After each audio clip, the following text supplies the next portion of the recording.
Thanks, Jim. Good evening. This is the October meeting of the Northborough Conservation Commission. My name is Greg Young. I'm the chair. And this open meeting of the Northborough Conservation Commission is being conducted remotely pursuant to Chapter 22 of the Acts of 2022, an act relative to extending certain COVID-19 measures adopted during the state of emergency, signed into law on July 16th, 2022. All members of the Northborough Conservation Commission are allowed and encouraged to participate remotely. The act allows Northborough Conservation Commission to meet entirely remotely, so long as reasonable public access is afforded so that the public can follow along with the deliberations of the meeting.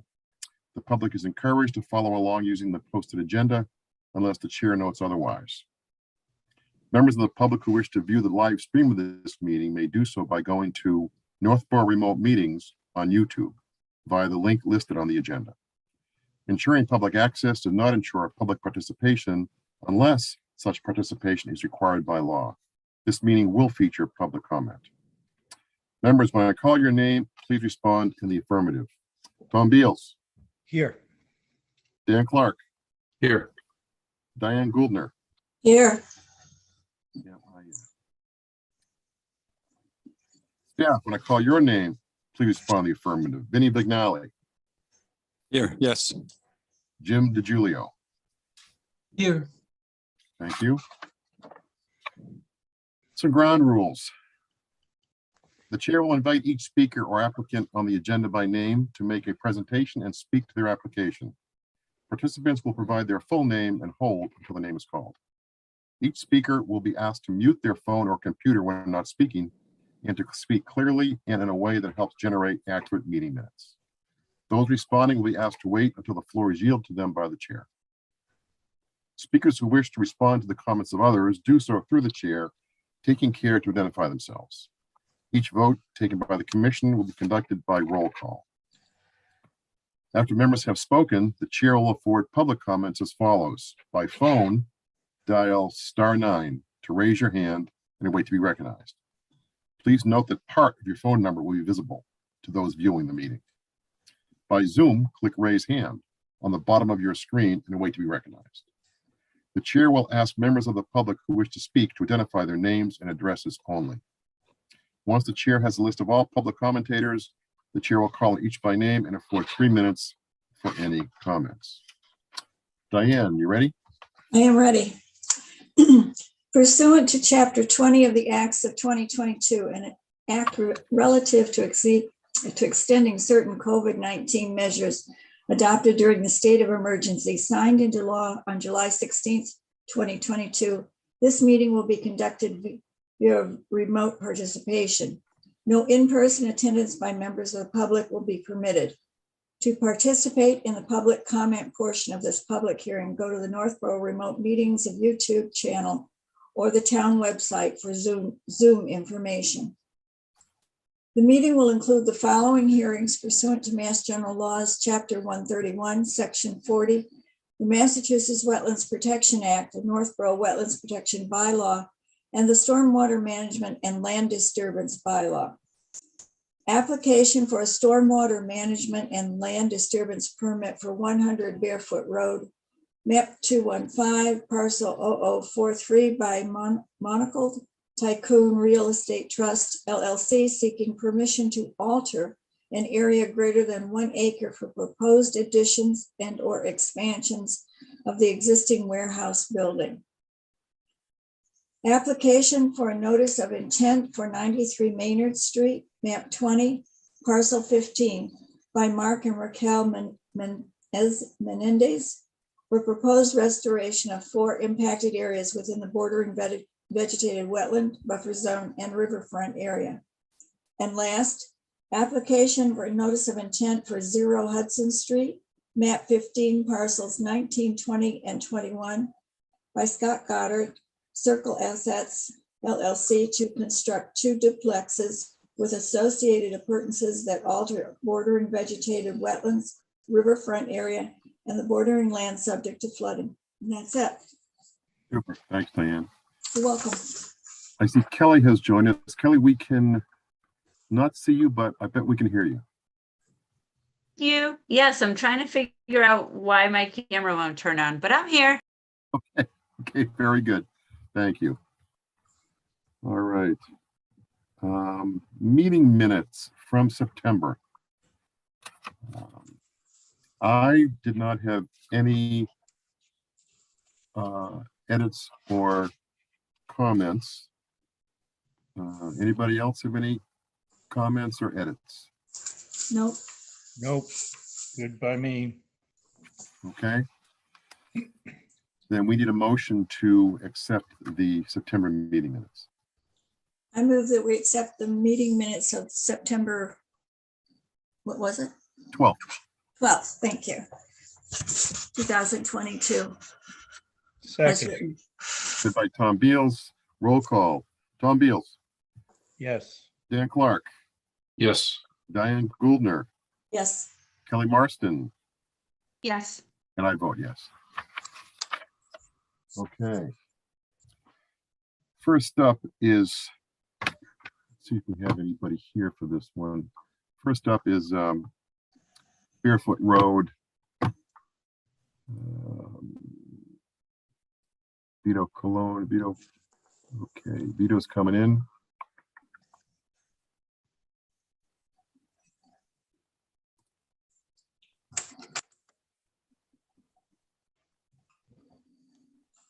Super. Hey, Vito, you're muted. There we go. Sorry about that. You're not. Okay, I think the only one else is Michael. He's in the waiting room. Michael Gardenier. Yep. And I think that's it. Okay, I promoted him. Okay. I think I did.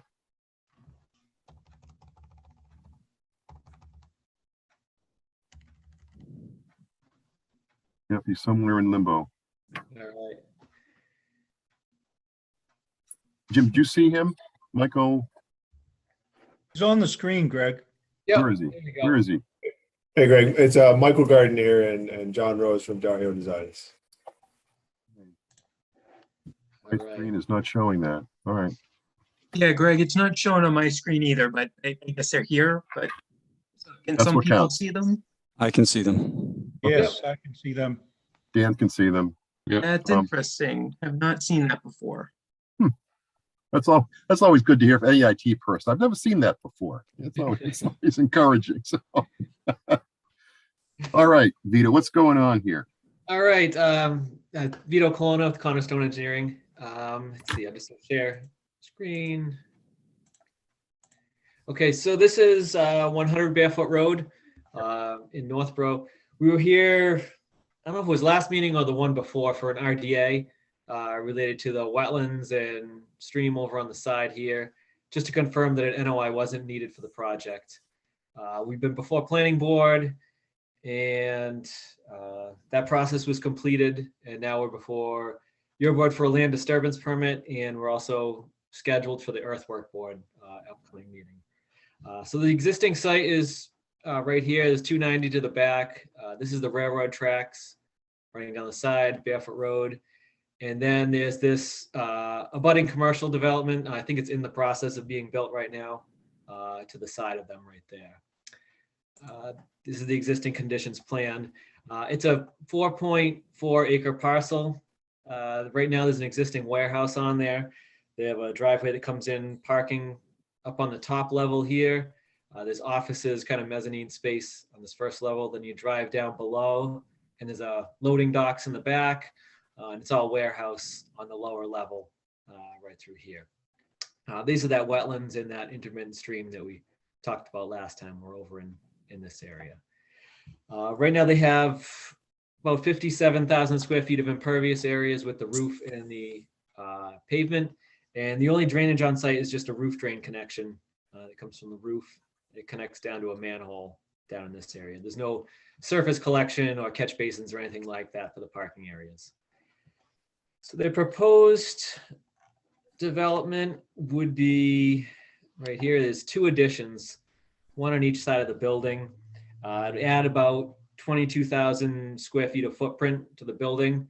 It would have some, similar to the existing building, there'd be some office mezzanine on the first level, and then below would be warehouse space. We did have to move that existing driveway. It had came down this right here, so we had to bump that over.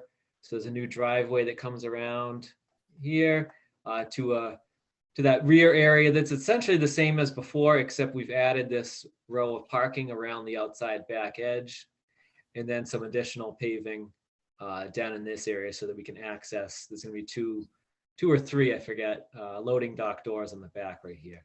So the paving line would be right through there. So we have some additional paving there, these additional parking here. We've also added some additional parking up in the front here to coordinate with the new building. Some of the other additional work, we're relocating the septic system. It previously was right in here in the rear of the building. We found some good soils up in the front, so they're going to relocate that up here to accommodate those additional flows from the new building. This is a good area. We actually found good sand up in there with no groundwater. So then as far as the drainage goes, there's a 35,000 square foot increase in impervious area. So to offset that, we have a large infiltration system, detention system in the back here. It's underground. It's those Cultec chambers, and we have a collection system through that rear area in the side. There's deep sump catch basins, and they run through a storm scepter water quality structure right here. And there's also a second one here. It's a combination storm scepter inlet, take the place of a catch basin. So we get pre-treatment prior to entering this infiltration system. And then there's an overflow structure that discharges at a rate that matches the existing conditions. So overall, the system removes over 90% TSS through the combination of the storm scepters, deep sumps, and the infiltration system. In the front areas, we have a second system that's up in here. And it's a little smaller, but it's still fairly good size. It's 12 Cultec chambers. And there's another one of those inlet combination storm scepter treatment systems. So it collects runoff and then it allows for infiltration right through here. This area up here had better soils, as I said, when we tested for the septic system. But the soils were still suitable back here where the old septic was. They're just a little bit slower, so that's why we opted to put the septic up in the front. The overall disturbance was about 115,000 square feet, just slightly less. We, tried to keep that tight, but it was the minimum area we needed to get both of the additions in and also relocate that driveway around. We do have the erosion controls around the perimeter of the site, and we tried to phase it so that we'd try to minimize some of the disturbance all at once. So the intent was to trying to keep this building somewhat operational. So the idea was that we essentially build this addition first. So you kind of control that runoff, any erosion in the foundation hole itself before moving on, to work this relocated driveway and the utilities. So kind of phase it a little bit so you don't have this whole site opened at once. But it is a fairly big site with some disturbances out there. We're trying to manage that through phasing in your erosion controls. Let's see, the only other drainage out there we would be maintaining the roof drainage system for this existing warehouse. It would have to get temporarily rerouted and then coordinated through the other building to maintain that connection. The two new roof areas would go to this new infiltration system right in the back there for infiltration and some treatment also. I think that's all I have on that. We can hand it back over for any questions that the board may have. The new infiltration system in the rear there, is that sitting on top of the old septic system? It's in the same spot. So basically we would have to take that, remove that out, and that's why I would relocate the septic system to the front of the building. So they would have to get coordinated whether, so that would have to get, this septic has to get in first before, we do this. But it is in the same location, so they'll have to muck that out. They'll essentially pull that whole system out and then rebuild this area. Vinny, have you received all the calculations you need And Yes, satisfied? actually, I sent a set of comments to Vito and he responded appropriately. He addressed all the comments. There was some, like you had said, the phasing was the big issue. And so we've got, he described the phasing. Is that phasing shown on the plan somewhere that you described in I narrative? think we have it on, let's see. Yeah, we did a sequencing plan here. And we also noted, I don't know if you want to have that as a condition also that once the contractor's on board, that they submit a phasing plan to the commission for review and approval too. Because sometimes, we come up with a phasing plan and then once they have, their operations, they may have something that they, as far as their equipment goes, site conditions at the time that they may want to change that. But we wanted, in case they want to change it, we wanted to make sure a final plan goes to the commission first for your review, your approval. Just in case, they have some other operations that, they have different type of equipment that could get Mhm. stuff done faster in a certain manner. Yep. I thought that may be a good idea as a Yeah, that condition. makes sense because Yeah. we were concerned with the idea of what you were just explaining, pulling the old septic offline, Mhm. reconstructing the front one before you can pull that offline if you're going to stay operational. So it's going to be a lot of coordination. Yeah, and it may come down when it's time to actually build. Maybe the tenant may not have to stay operational, and maybe that would something that could change that phasing. But I think right now they do want to stay operational. So it's going to have to be really working back and forth with the contractor, to get that done. All right, good. Any questions from the commission? Comments, concerns? No? No, Let me take a look and see if we have any public questions. Anybody who's interested? I don't see any hands up. Nope. I think we're good. Okay, so Vinny, you're happy? Yes, sir. We got a good plan. I think the suggestion of a new phase approach once the contract is on board is a good condition to have in here. Yes. So I think we need a motion to close the hearing. So moved. Very good, Kelly. second, Second by Tom Beals. Roll call, Tom Beals, yes. Dan Clark, Yes. Diane Gouldner, Yes, Kelly Marston, Yes. and I vote yes. All right. Now we need a motion for 100 Barefoot Road. I'll make a motion to issue a stormwater management and land disturbance permit for 100 Barefoot Road. Second. Seconded by Dan Clark.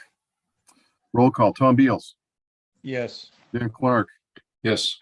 Diane Gouldner, yes, Kelly Marston, Yes. and I vote yes. And And that, that'll be with the condition we talked about, we spoke about, thank yeah. you. Yes. And the Okay. typical ones, we have about 5 or so, 8 or so Yeah. typical ones too. Vito, when do they want to start? They want to try and get it in now? You're gonna wait until spring or? I'm not sure I'm assuming it might wait till spring, but you never know. If they really want to get going on it. I'd assume it'd take a little while to get their, building permits and contractors on board, everything lined up. So I'm assuming spring. Good. All right. Very good. Okay. Thank you, Vito. Thank you. Have a nice night. Take care. Stay well. Thank you. Thank you.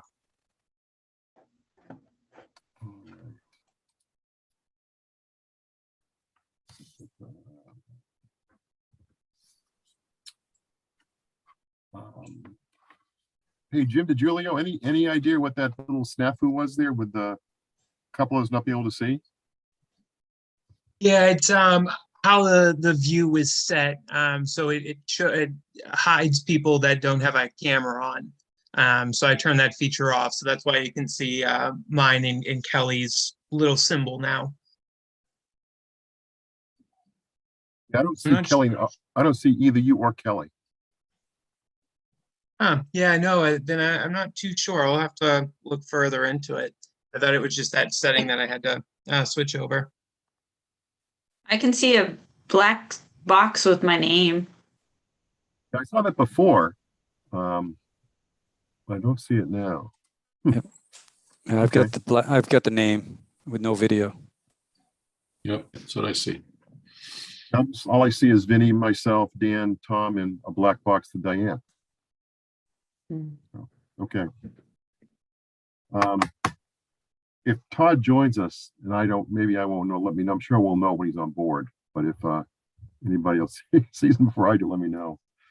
All right, I guess we're gonna go to 93 Maynard Street, Vinny. Yes, and we have Mr. Menezes there, Mark, and Let's Andrew see, we got some Tebow. hands raised here. We got Andrew. Yep.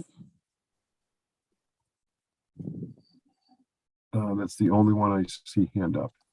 Oh, Mr. Raquel. Menendez, Mr. Menendez, I got him. There's Andrew And there's Mark. There should be 3. and Mark Menendez. Come up to panelist.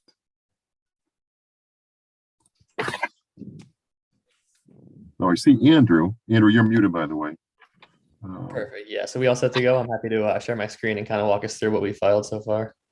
Yeah, in a second, we'll give you the heads up on that. Perfect. Thank you. So Vinny, this is an NOI, right? Yes, it is. Yep, And we're we just got focusing the DEP file number at 6:18 tonight. Okay. All right. All right. And this has been a challenging site so far. Not It from has. complexity level.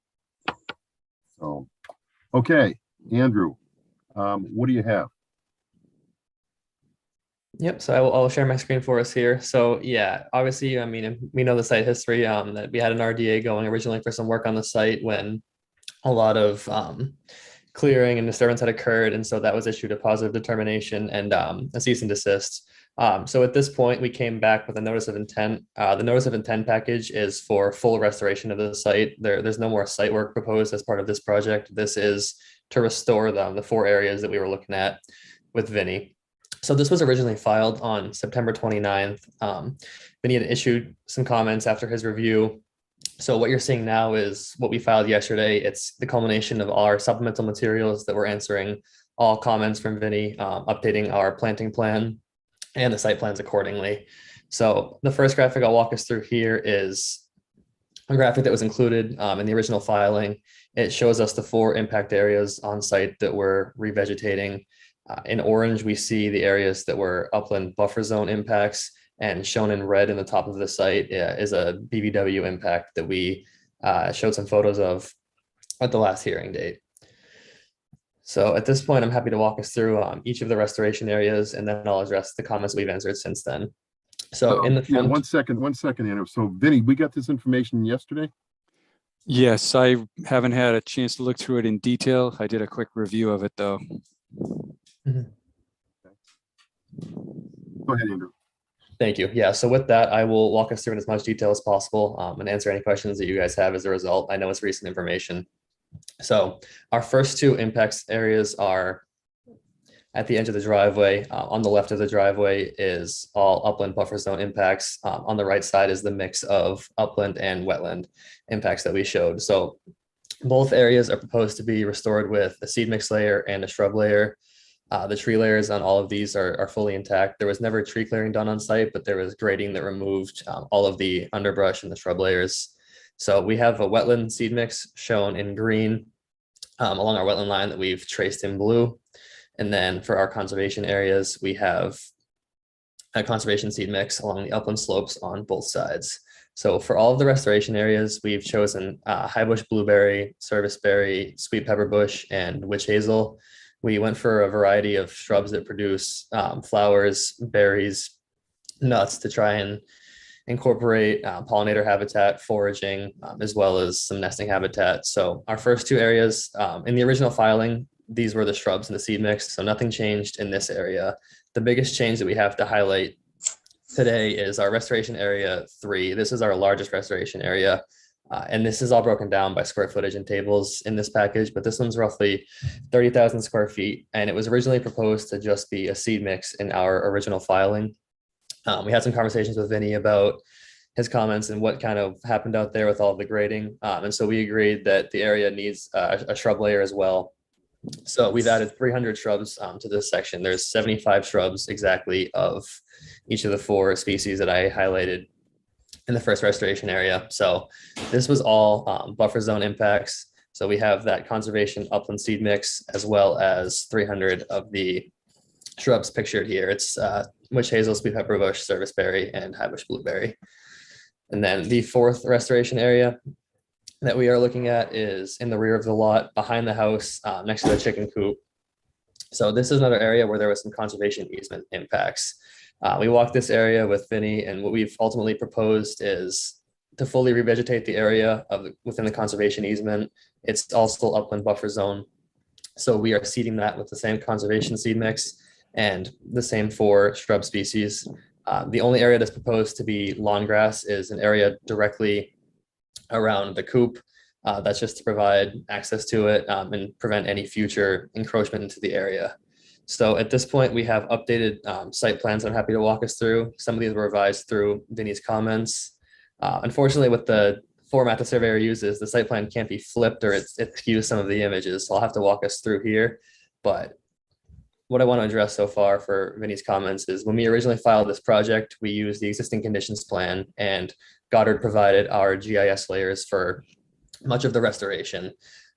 Vinny issued comments about showing everything on the site plan, adding erosion controls, adding a fence in the back of the property. So at this point, these are new site plans that were given to the town yesterday that should answer all of these questions. So at the driveway, we now have both of our restoration areas shown in the front, they're surveyed on, and we have erosion controls circling the limit of work on both sides. In the bottom of the site plans, we have our details. It's going to be a silt fence with a straw wattle surrounding all of the work areas. The largest of the impact areas is seen along the side of the property here along the fence, and we denoted the restoration area 4 in the back of the property with erosion control surrounding it and the grass area along the fence. Another detail that was added after Vinny's comments, Vinny suggested that as we already have to remove this portion of the fence that was put into the conservation easement, the idea came up to expand the fence along the edge of the conservation easement to kind of act as a barrier in the field. That way the limit of grass is marked, and then the area that we revegetate behind it will not have any future encroachments. So at this point, you're gonna remove the fence that's currently encroaching into the conservation area. Yep, and that note was added to the plans right here. There's about 3 or 4 links that have to get removed. And then from the point where it's okay on the property, we would then shoot it across just to keep all future work out of the conservation easement. That's from the marker that's there, right? That point? Yep. Yep. Right here. So at this point, the only other comment that I had from Vinny was on the densities of the shrubs that we used. He was talking about other projects that have a few denser revegetation requirements. And so we provided a clarifying comment essentially that we are using the DEP inland wetland application guidelines, where they want the shrubs between 8 to 10 feet on center. So that would be about 1 shrub every 64 to 100 square feet. We used 80 square feet to be in the middle. We try to propose the shrubs in clumpings of about 3 per species with adequate space in between. We found that they typically establish faster, they produce well as far as berry and flower output with the spacing provided. So we feel that the density of the shrubs that have been proposed with the seed mix should allow all of the plantings to survive in their current conditions and then bring us back to that 75% revegetation threshold. So that's everything that we've issued at this point. I know that was a lot and the information came in yesterday, so I'm happy to answer any questions from that run through. I've got a couple questions here. There was I don't want to say a blowout, it's probably the wrong term, but there was a significant runoff from the right side of the property across a neighbor's driveway last month. What steps are taken to prevent that from happening again? There was, yeah, and the applicants had put up erosion controls along that side of the property. I believe Vinny has been out to inspect that area. So those erosion controls are already up, so they aren't part of the proposed work as they're already there. But that whole area where that land sloped down and there was that, blowout, for lack of a better term, that's been installed with erosion controls in the same format that the rest of the site will be installed with. But I thought we had controls were up there, but before that happened, and they went right through them. They had the fabric up, but it wasn't installed appropriately. They had a fabric kind of as a limit of work line. It looked Yep. like erosion and sediment control. It was the same material, but the bottom was blown in the breeze. So it wasn't installed appropriately. So at the time, I think it was in August, the storm just went right under and washed onto the neighbor's property. But now, I think probably for the last month or a little more, a month or so, they've had an appropriately or correctly installed sediment barrier in place. And they left the old one as well, but they have one that is correctly in place.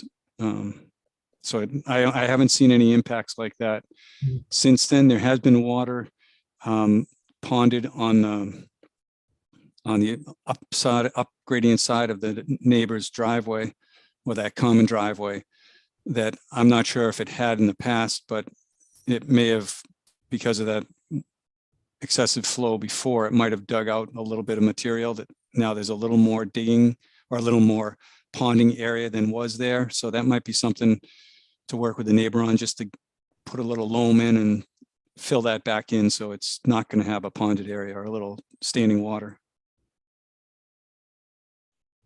Where is that on the plan, that area you're talking about? You got your arrow over to the right, yeah. Mhm, yeah, that would have been somewhere around over here. The neighbor's driveway isn't shown on the plans, but it actually comes kind of right up through here. Actually, these dashed lines do indicate that. Yep. So yeah, that was here. The below it was kind of where the land slopes out back around the tennis courts. Right. Okay. And where's the ponding taking place, Vinny? Over in that area? Just where his arrow is, just to the right of it. I think that's to the east. I'm not sure. It's north up on this plan. Mhm. No, we're going backwards. North is south. Mhm.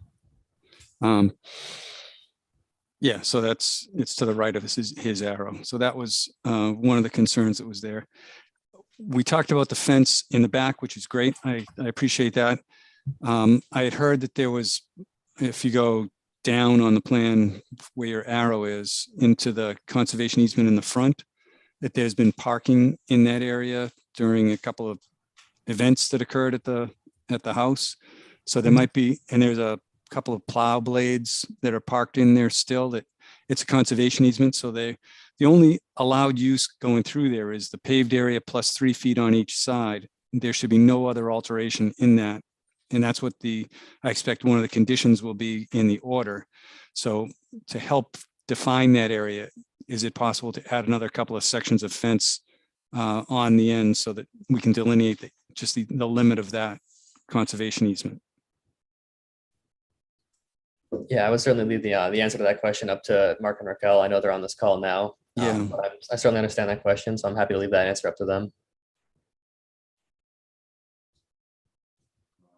Mark is on the call. I can bring him in. Can you guys please Okay, show yeah. what this new fence you're suggesting, Vinny, would go, please? It's on the plan. Can you point to that area? Yeah, Yeah, so I it'd can be do right that. there from the existing end of the fence in the front of the house and along the driveway on the right side.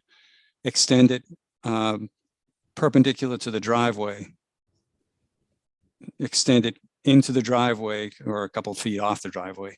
And so I think it would be another 40 or 50 foot of fence just going in.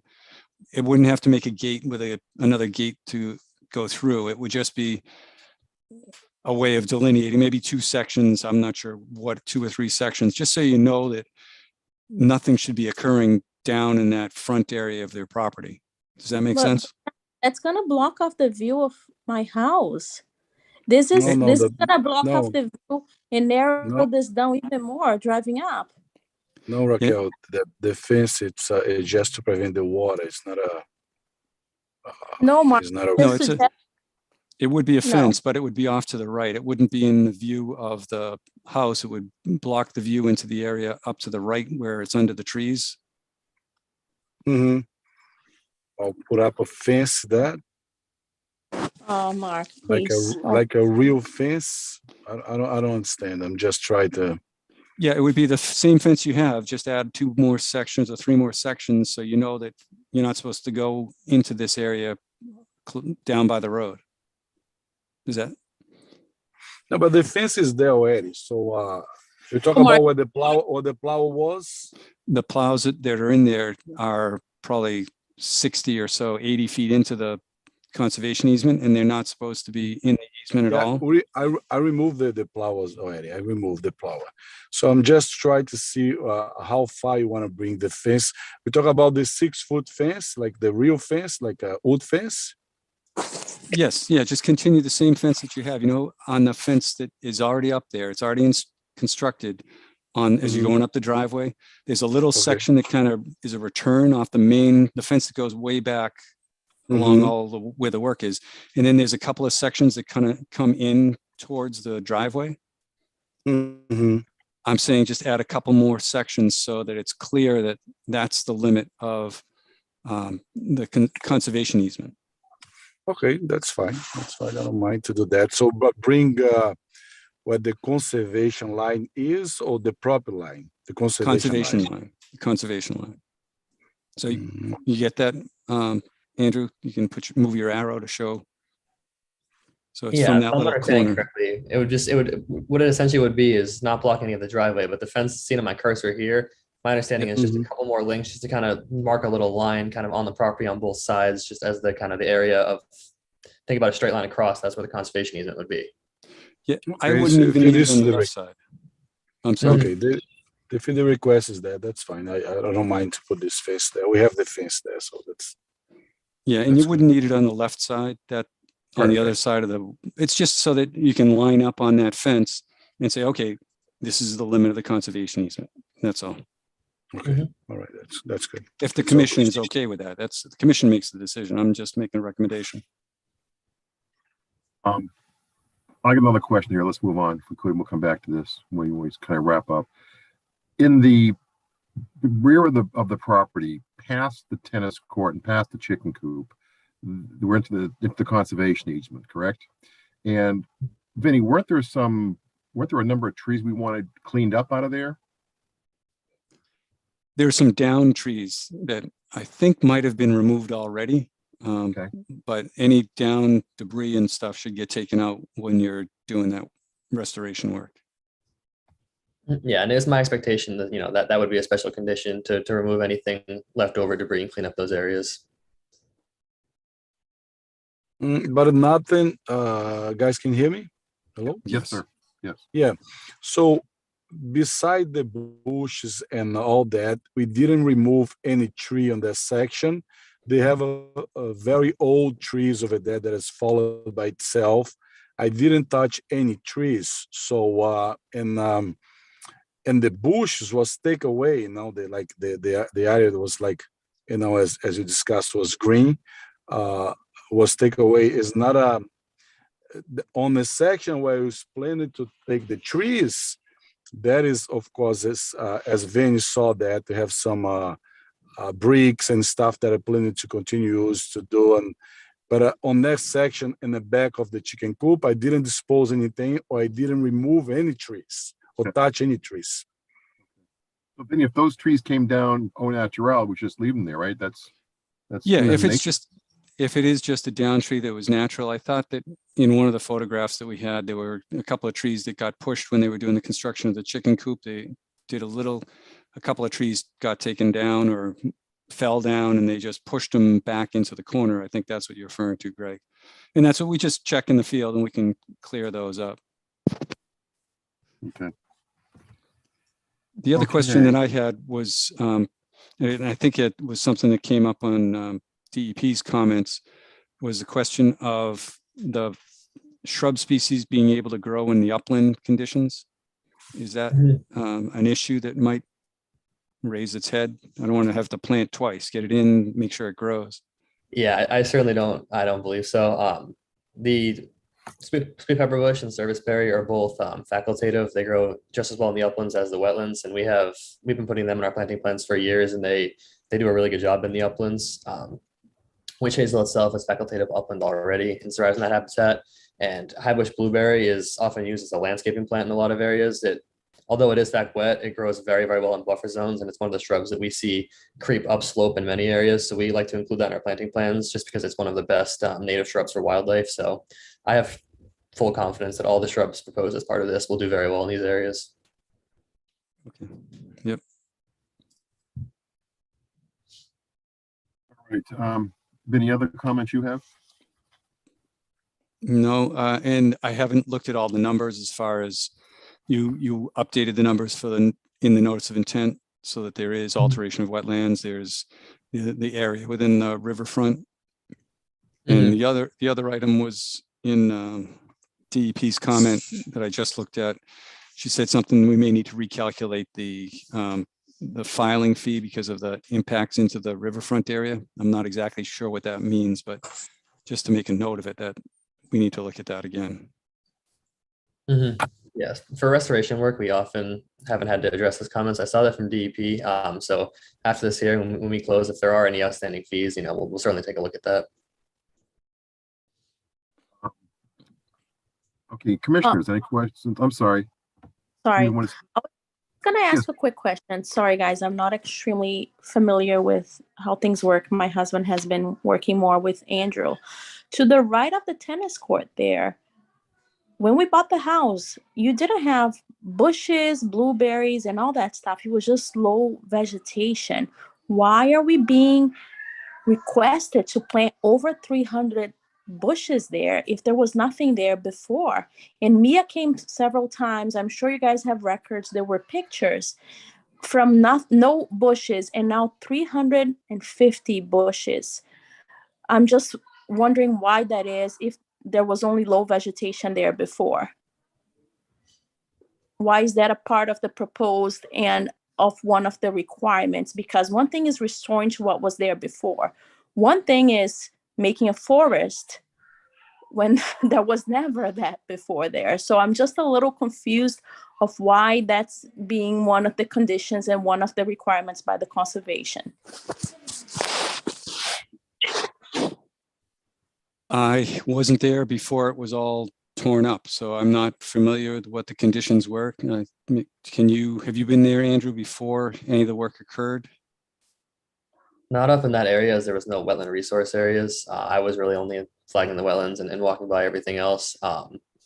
So I've seen it since then, and I know the trees are all still there. I know there's not a shrub layer currently, and so I was understanding from your comments that the shrubs were required, but this is the conditions. Bought the house, guys, before we bought the house, and I have this all on email. We actually walked through the entire area with Mia. There was nothing there. She must have pictures, because here we are, we're going to spend at least 30 grand buying bushes that were never there before and that have never been there.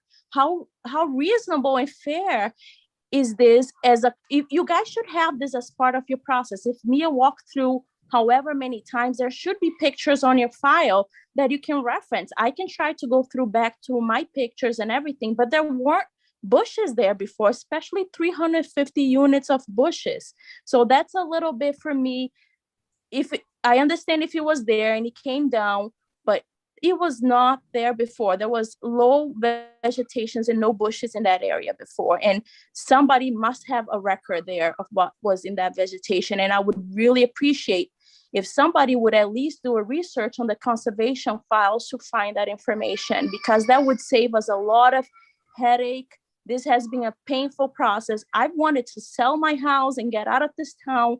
I mean, a lot of things going on, and it's just not even, small things. So I would really appreciate if somebody, for the sake of my family, would really do that research. I don't want to have to do something that was not there before.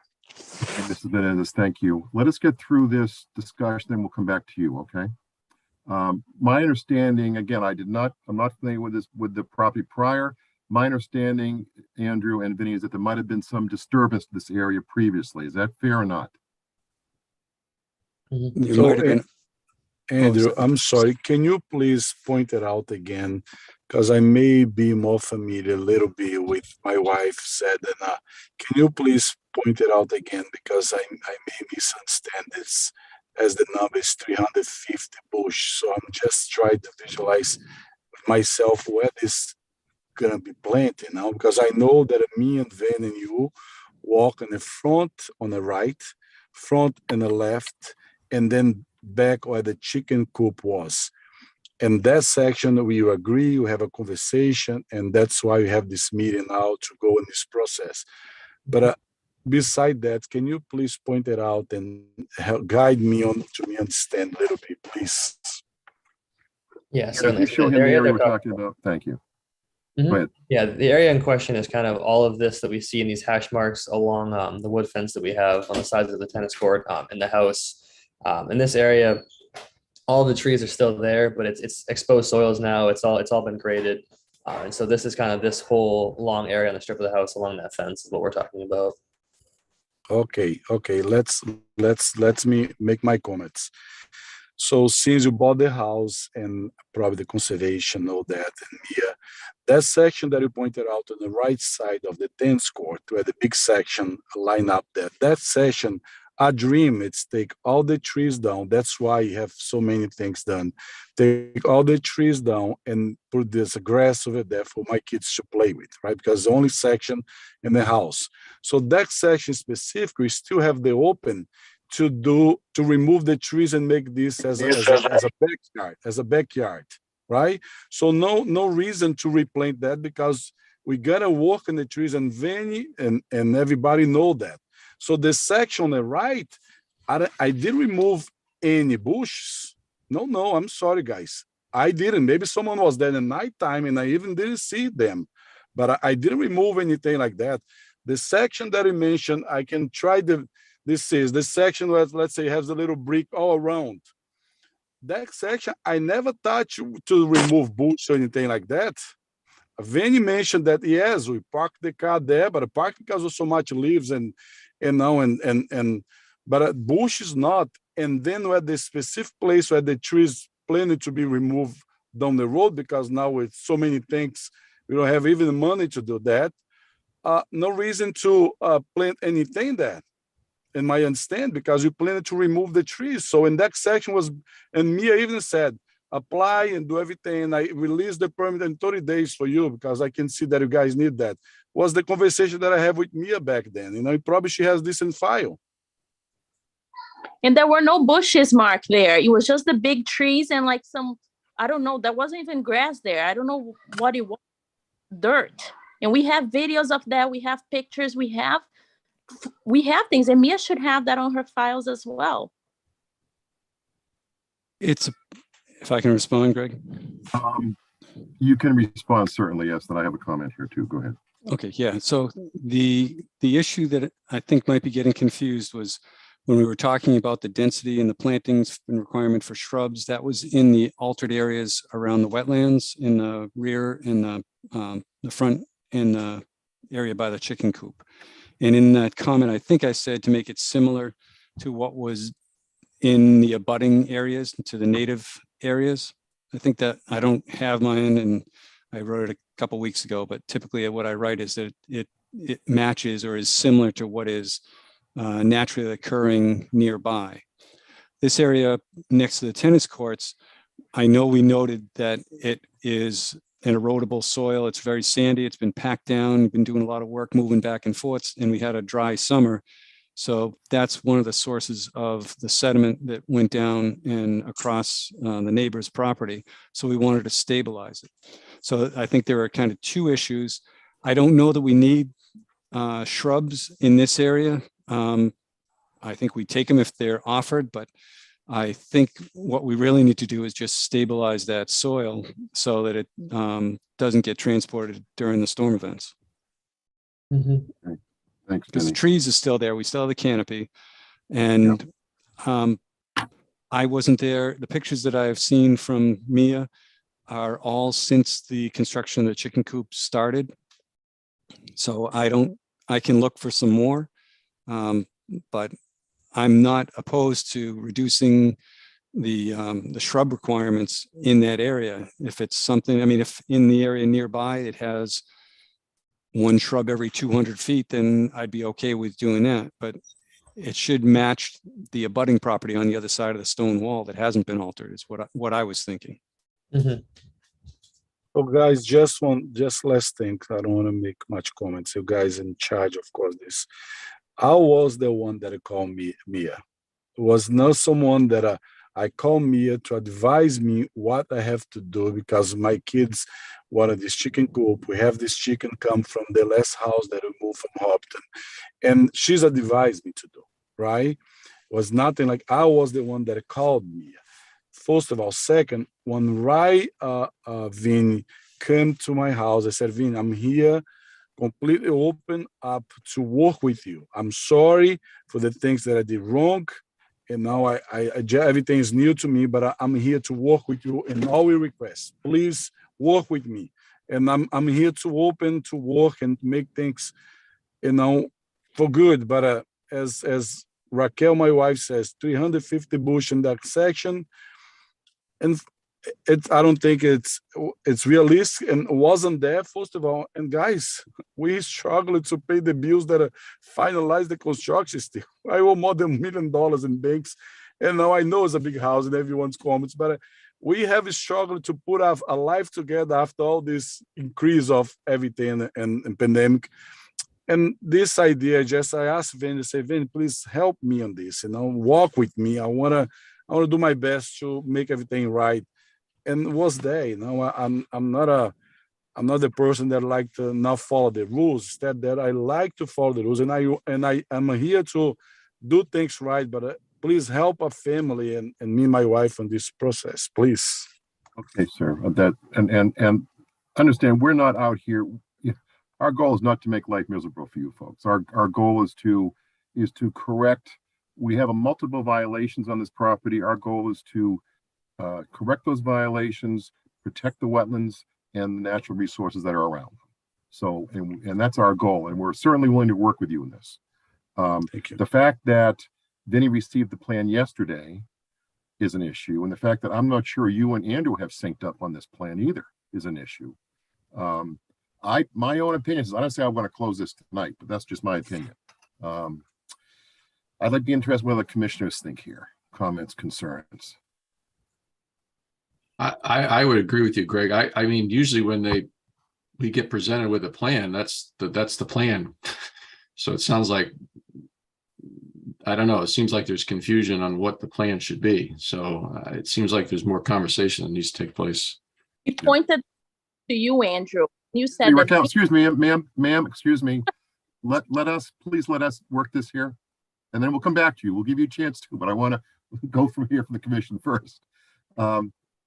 Okay, anybody else in the commission have a comment or concern? I kind of agree with Dan's assumption. It sounds like, You're muted, Tom. sorry. There you go. I agree with Dan. I think that it sounds like Andrew needs to go over this with the applicants. Okay, all right. Mrs. Menendez, am I pronouncing that last name correctly? you're doing great. Menezes, that's Menendez, okay. All right. Let me see if we have any more public comment out here before we move on here. Yeah, the only. I see a hand up. Okay. I see a hand up from Judy Vessel. And I believe that Jim beat me to it and brought her in. No, I believe she lowered her hand, but Judy, if you want to make a public comment, if you want to raise your hand again, we'll unmute you. Yep. All right. Yep. And Greg, if that's all right, I'll be allowed to talk. Go for it. All right, Judy, if you just want to unmute your mic and give your name and address for the record. Judy Vessel, 97 Maynard Street. Thank you, Mrs. Vessel. The new plan has addressed most of the points we wanted to raise.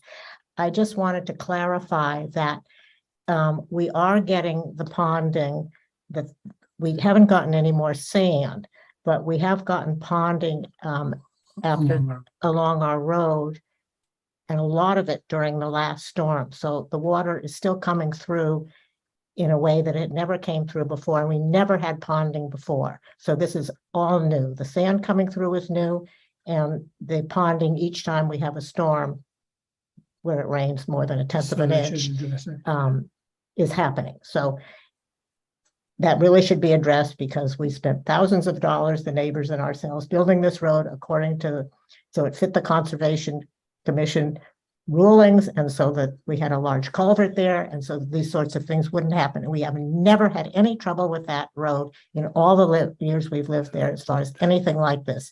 And so that is a new issue, and it's a remaining issue, just the ponding so far. Thank you. Thank you. And thank you for being so careful with all of this. We really appreciate the care you've taken in putting this plan together. Very good. Very good. Thank you, Mrs. Vessel.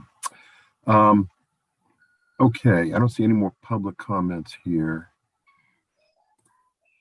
So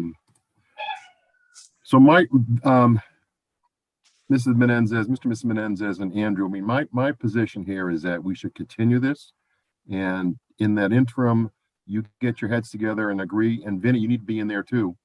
And we have 4 areas of violation. Sounds like we have plans for 3 of them. This big one certainly needs to be revisited, in my opinion. So, Can I ask a quick question? you can. Please.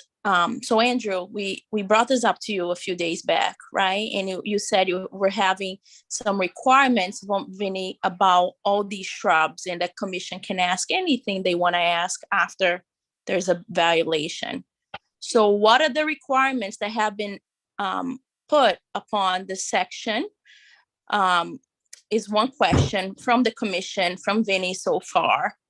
And how can we go about to investigate, the reality? I mean, I can go through my records of what was, if you find one shrub in that section, I believe it's a lot, because there weren't trees there, smaller trees. And I'm certain of that because I've walked on that section many times with my kids. So what are the requirements that were already established based on whoever's assessment on that location? So what is the minimum we can do? I mean, I know we have to define this and revise, but is the conservation already set anything on stone?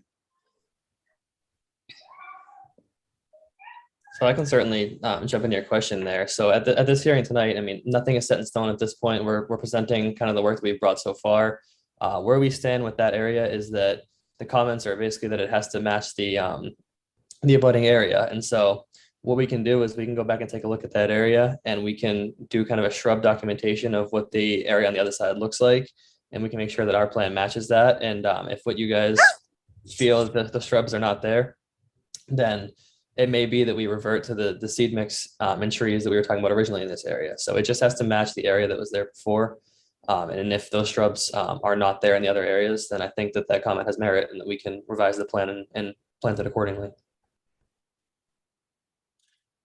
To follow up on that, not to push this through, but the best window to do the planting is the next month or so to get things started. So I was trying to work with them to keep it moving so that we could get things planted and stabilized and settled before winter hits, especially down in the front of the property. So the real major areas are the front of the property and the rear past by the chicken coop, which are not 2 areas in question.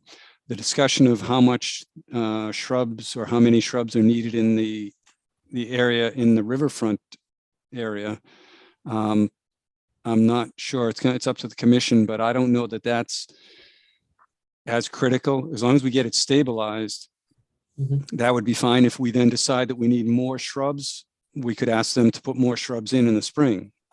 If that's something the commission might be amenable to. It would have been nice to get this plan last week or even a couple of days ago, so that we could work this out in advance, because I understand the issues, but I don't know what the commission would want to see and how, Andrew, whether that would be acceptable to you, having it more flexible. Yeah, so my suggestion with that is we are in the window of the growing season, kind of being with this hearing. If we have to continue to the next hearing, we will be outside of the growing season. So, based on your comments and the way you feel about that area, what I would recommend is that we would add a special condition that restoration area 3, and this is called out in our report as restoration area 3, is to be seeded with a conservation seed mix this fall. I think the other areas with the shrubs can be planted as is. So if we accept the plan as is with a special condition that restoration area 3 will get seeded, I think we can look at it in the spring. If the seed mix itself takes well, stabilizes the soils and the trees are all intact, I think that area, because it already is behind the wood fence and is part of their yard, I think that could answer all questions, reduce the erosion, and then the main areas would also be restored. So taking that approach would allow us to get this done this fall and stabilizing as soon as possible. So that may be my recommendation.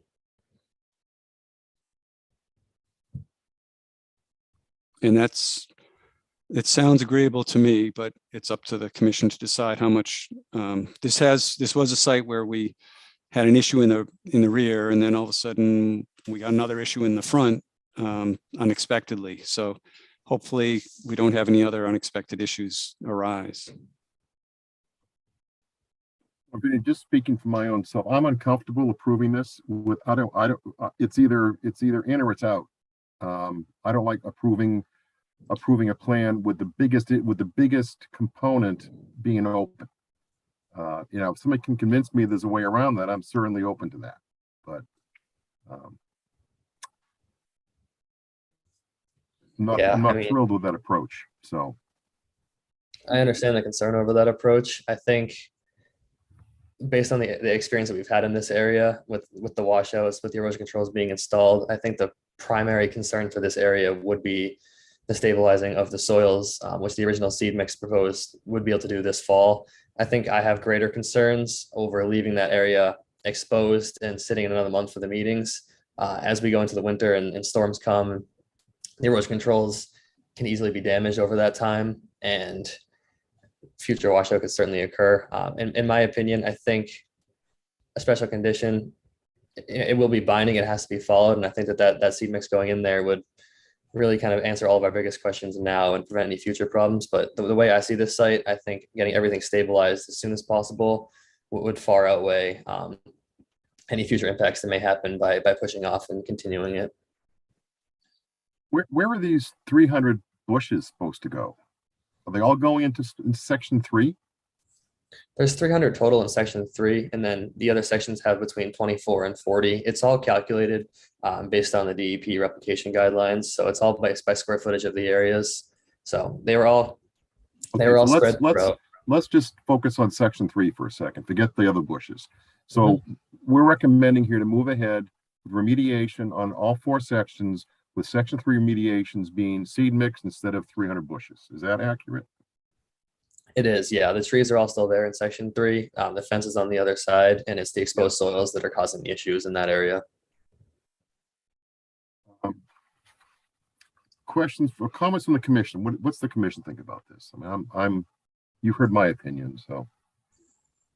I have a question about the property. I'm trying to follow section A and B. I'm on Mass Mapper and I'm looking at the 2021 overview, and it looks like there's water right off the tennis court. Is there not water right off the tennis court? Is it further away than it looks like on Mass Mapper? I would ask what direction you're thinking of.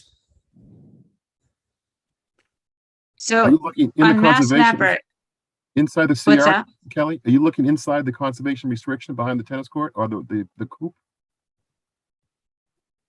Yes. Can I share my screen? And I mean, maybe I'm looking at it wrong because this is an opposite orientation, but I'm going based on the orientation of the house, and it looks like there's water right off. Maybe I'm just looking at it wrong. Can I share my screen and you can tell, sorry, and you can tell me if I'm looking at it right or wrong.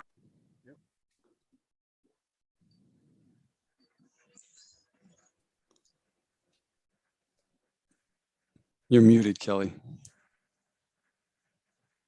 All right. Can you see this here? I don't So see it, this but I've is the had problems house. today. I know it's an opposite orientation because on the plan that we were looking at, the house, this profile of the house is facing the other direction. I But don't this see is a anything. tennis court. Yeah, Kelly. Can you I don't not see any- this? No, I don't see anything. Hold on, let me see. Oh, wait, hold there. There's a button.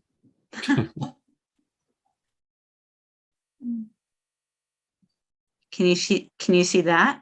I can see the fact Coming. you've started. There we go. Yes. I got it. Okay, sorry, me and tech are not good. Okay, so this is the house. And based on the profile of the plan that they were showing us, correct? This is the tennis court. Mhm. Is this Wait a water second. right here? No, I think No, that's the that's- driveway. Driveway, yeah. That's the driveway to the That's the neighbors. driveway, okay. Because I was I'm- trying to follow the neighbors' comments and I was looking at 102, 166. I'm like, there shouldn't be ponding over there. But I didn't know if this was actually water coming back to here, because this looks like a lot of water here. And it looks like it comes this way. So I wasn't, No, there was some wetlands on the other side of the driveway. so all of this is driveway. And it narrows here? That would be the vessel's driveway, correct? The vessel's driveway is here. Right. Hold The- on, let me, This property's driveway ends at the very top of the screen where it says A. And the arrow, that's the end Yeah. of the driveway there. The driveway goes let me, beyond. well, let me share a different screen. Hold on. Screen mass mapper. What is technology, I tell you. You got it. It's Okay, working. so this is their driveway, correct? Who they? Going the this, back. Yes, that is the Menendez driveway. okay, what is all of this? Is that water No, or that's is that wooded. all driveway? Because this is the neighbor's driveway, the neighbor that we were just speaking with that said there was ponding, Yeah. which is why I went to this website, Mass Mapper. It used to be Oliver. Because this is an elevation of 166 and the Menendez are at 102. Oh, there's that, but is it shadows? I don't know. Would be. Kelly, I think those are shadows. Oh, okay. Okay, those dark spots are not water or ponded water, but shadows that you're seeing. Okay. All Yeah, right, because I was where's- trying to figure out what was planted there as well, because they were saying, you know, it wasn't bushes, and I was trying to figure out what was actually planted there. And it looks like pine trees. Right. I think it's pine trees. And I think that the wetlands are, if you move your arrow to the left, right there. Yeah. Yeah, where the line is, the green line. Oh, yes. Yep. Okay, all right. I was just double checking because I was like, there's a green line here and I think this is what it's saying, but I'm seeing this dark area. So I'm like, okay, thank you. Bring us back and stop screen sharing, Kelly. We gonna go back to the plan. Yeah. hold on. You think I know how to do that? Hold on a sec. Okay, good. Thank you, Kelly. Commissioners, any other comments or questions here about moving forward? So I have a comment. I agree that it would be nice to close this because it's the best time for planting, and I hate to see us miss the window on the rest of it. And I am okay with the conservation seed mix on the area 3 for this growing season. And then we're going to need to have some confirmation in monitoring of this for next year as far as growth and trees that die or what have you, or shrubs that die. So I'm okay with us getting this stabilized before winter comes. I do think that we need to make sure that the ponding issue is addressed between the two properties, or the driveway and the property. Okay, good. Thank you. Any other comments from the commission moving forward?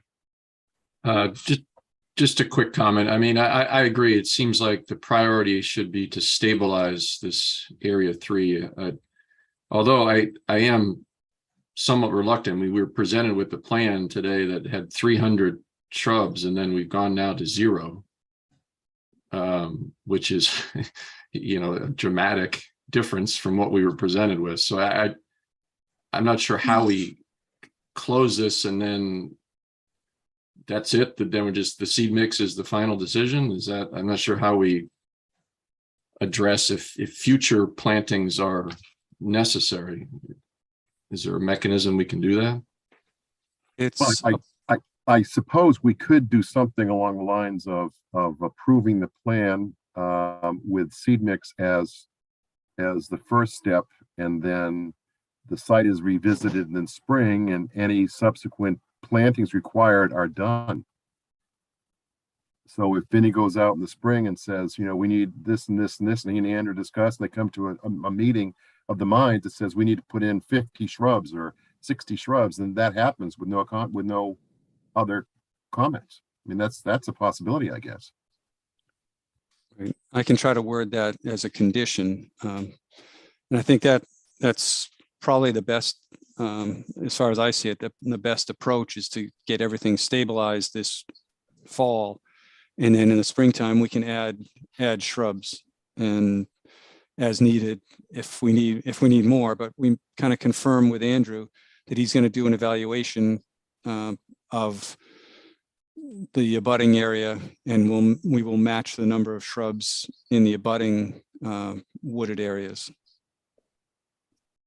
Yeah, I think that certainly all sounds good to me. And in our reports where we file planting plans, there's always the subsequent monitoring and the 75% vegetation criteria to be met within those areas. So that already is binding. And so during a spring inspection, I will be evaluating if the seed mix ended up reaching that result. And then I can certainly have Vinny join me on a site walk when we do so. So if the seed mix takes off, we may end up being in the kind of scenario where this becomes good pollinator habitat and with a good understory. If the seed mix doesn't take, then we can certainly revisit that, and that will all be included in the planting plan that would be approved today as part of that monitoring. Andrew, what do your clients think about that approach? Yeah, I'd be happy to hear from them as well now.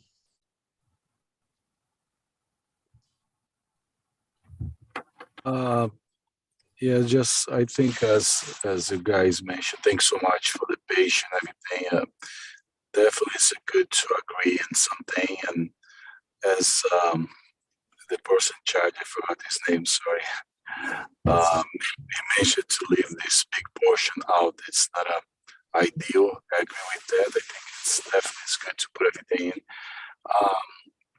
And as all the section at the back and the front, we're supposed to put this together, because this was violation.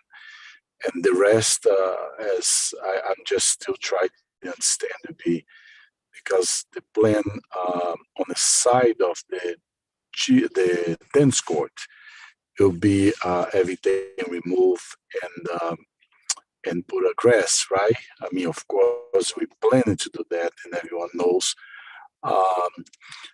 And the section current on the front of the house on the right side, along with the driveway, that will be just a seed mix, right? But I'm just trying to understand as well. Okay, let's see if we can run it by. So Vinny and Andrew, sections 1 and 2, what's the remediation plan for that?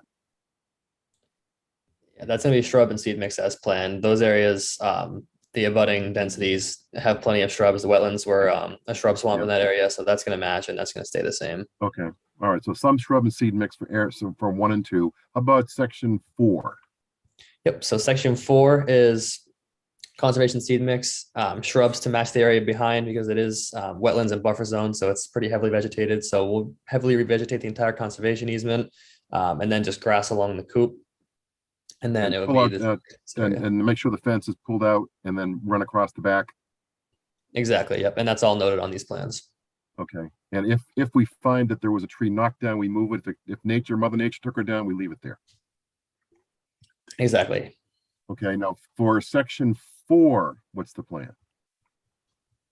So yeah, that was section 4 back here. This is what it was for. 3. So yeah, 3, I believe we move forward with a special condition that we seed mix it this fall to install erosion controls. And the Goddard's plan has in place a 75% revegetation criteria. So it will be monitored in the spring to verify if the seed mix with the trees has reached that threshold. And if not, our plan has notation in it that we will have to submit a revised planting plan to reach that threshold. So that area has to reach the 75% threshold as part of the plan. What happens if we decide, Andrew, in the next couple of years to resubmit the request of the trees that we originally filed with the commission? Yeah, if you submit a future filing for work, then that area becomes back under review. That would be completely outside of what we're doing now. What we're doing now is just because there was a violation issued for the site, the area has to be brought back into compliance before anything else can occur on the site. Okay. Vinny, does that sit with you okay? Yes, yes. All right. Guys, read the timing of this because we've been. Excuse me, Mrs. Menon. Let me work the commission first, and we'll come to you. Okay. Thank you. Rest of the commissioners, any questions you have about this approach? No, I think as long as it's clear, I'm comfortable with it. Tom, you're good. Tom, you're good. Yeah, I think it's an opportunity for the planting window. Yeah, we take advantage of the planting window. We try and get this area stabilized. We have some options that if it doesn't work in the spring, we revisit it, and we work the other back and the front sides. So, Correct. Okay. Any other? I'm good. Okay, thank you, Kelly. Diane, how about you? Okay. Okay. Before we move ahead, Mrs. Menendez, you have any comments here? Well, my question is in a comment because on 2 to 3 previous occasions before, the commission would walk through and say, oh, by tomorrow at noon, and this is at like 12 o'clock the previous day, you have to do this, this, and that. And I was like, wow, you give me a day notice to get this. I had to call everybody I knew, companies available within the next 12 hours to get something done.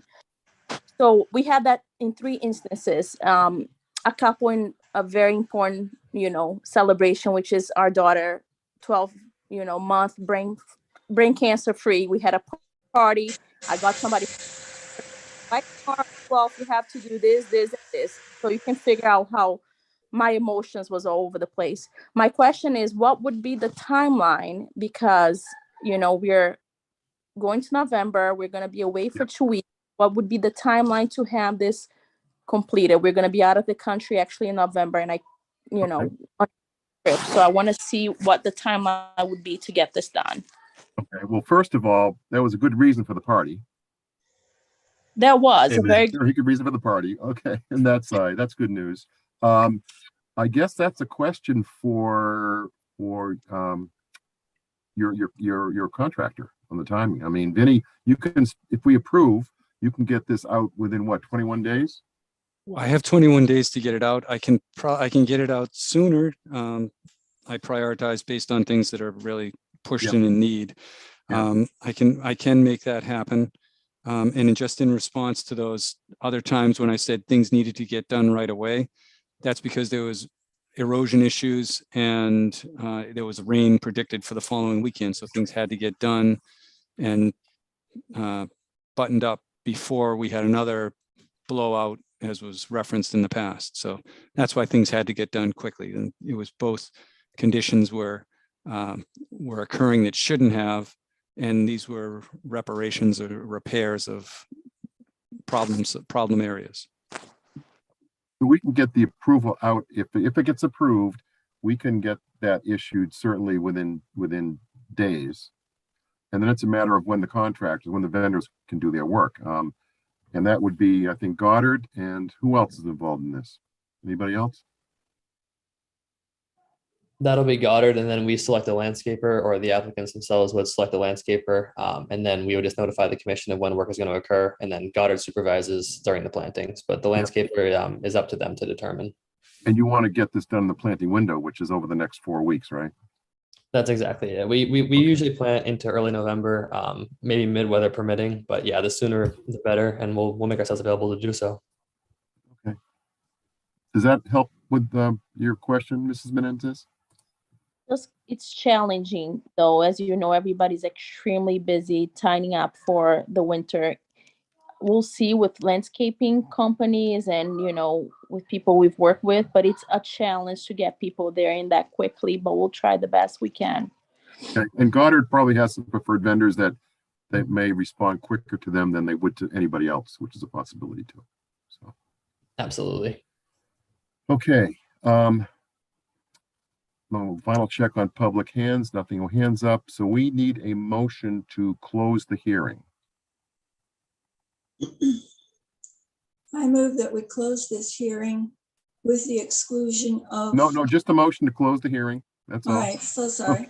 Okay. I just made Is there a motion to second? Close the hearing. Is there a second? Again, Second by Kelly. Roll call. Tom Beals, Yes. Dan Clark, Yes. Diane Gouldner, Yes, Kelly Marston, yes. and I vote yes. Hearing is closed. Now we need a motion. And the Motion motion, for what?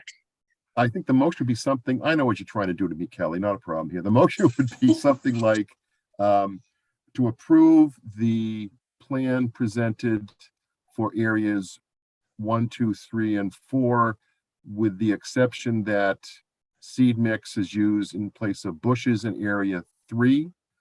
And it's revisited in the spring to confirm the growing, and if the growing is not sufficient, then it'll be a replanting effort. Something along those lines. So moved, because I could not do it better than that. Yeah, bet you could. That's okay. All right. Second. Seconded by Tom Beals. Roll call. Tom Beals, Yes. Dan Clark, Yes. Diane Gouldner, yes. Kelly Marston, Yes. and I vote yes. Done. We've got a plan. Andrew, stay tight with Vinny, please. Absolutely. He's been in good communication with us, and I appreciate the flexibility on this project and letting us get this in for this planting window. I think it'll be very beneficial for the site. So thank you Good. for all of that. Not a worry. Make sure you sit with your clients. Make sure they're up. They know exactly what's going on too. So Yep, we certainly will. very Thank good. you, guys. Very good. Thank you, folks. Thank you, Mr. and Ms. Menendez. Thank you, guys. Greg. Thank you so much. Thank you, guys. Thank you. Good luck. Thank you. Thank I you. appreciate that. Thanks so much. Bye-bye. All right. Hello, Todd Helwig.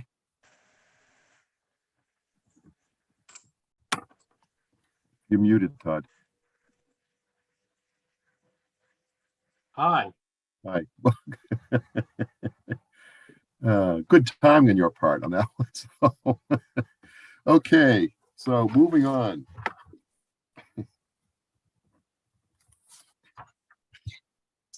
Zero Hudson Street.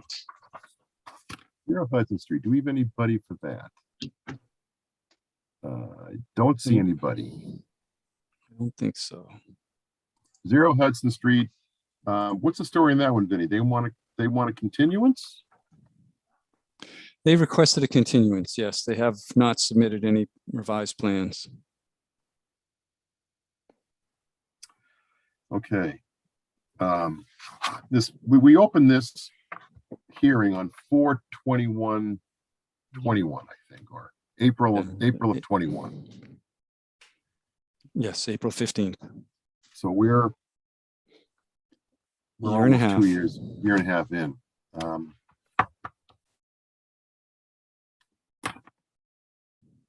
Should we just move forward with this one and close it on our own? Can we do that? Is there another approach?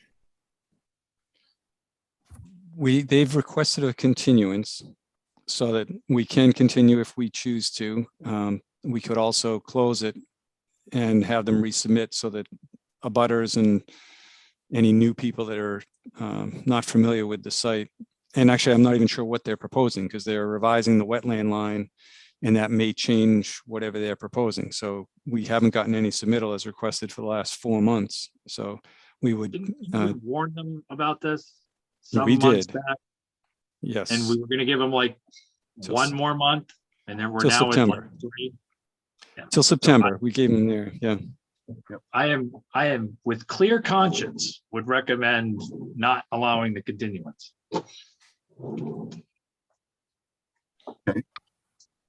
I mean, agree. yeah. I agree. This is drug on forever, so. Right. The property's changed, the wetlands are not known, we don't know what the project is. We're done. Butters possibly changed too. so, Right, Yeah. exactly. Okay. So the question is that, do we close the hearing and then vote? We don't. We just vote on the continuous request.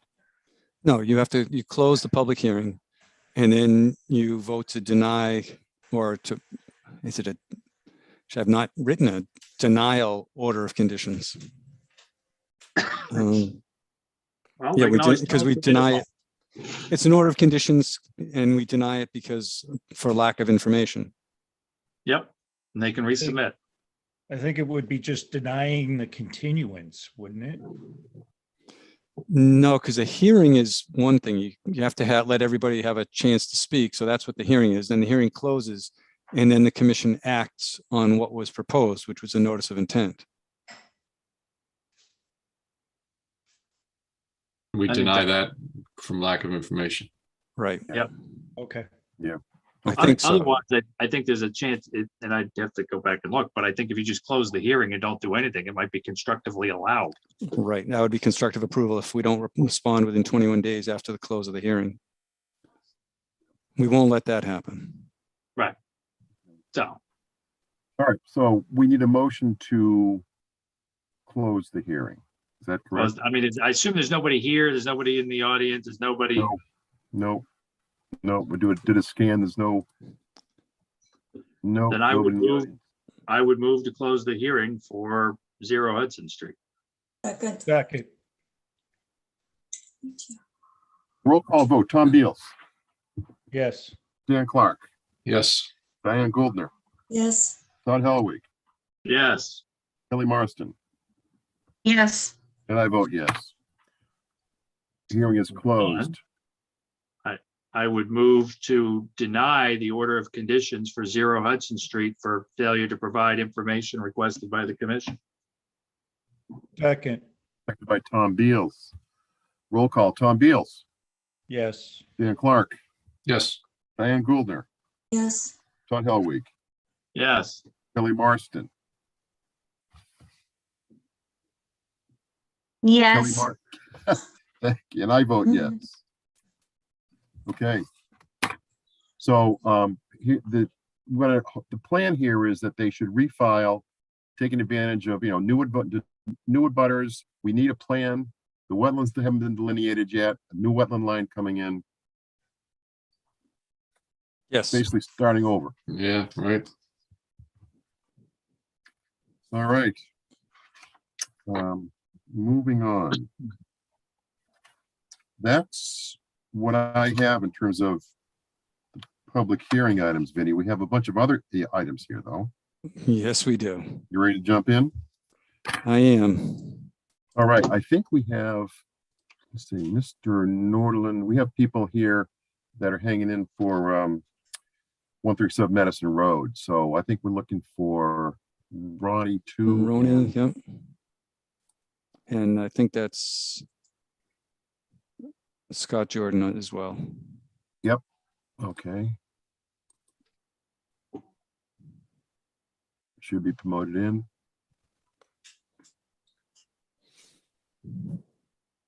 All right.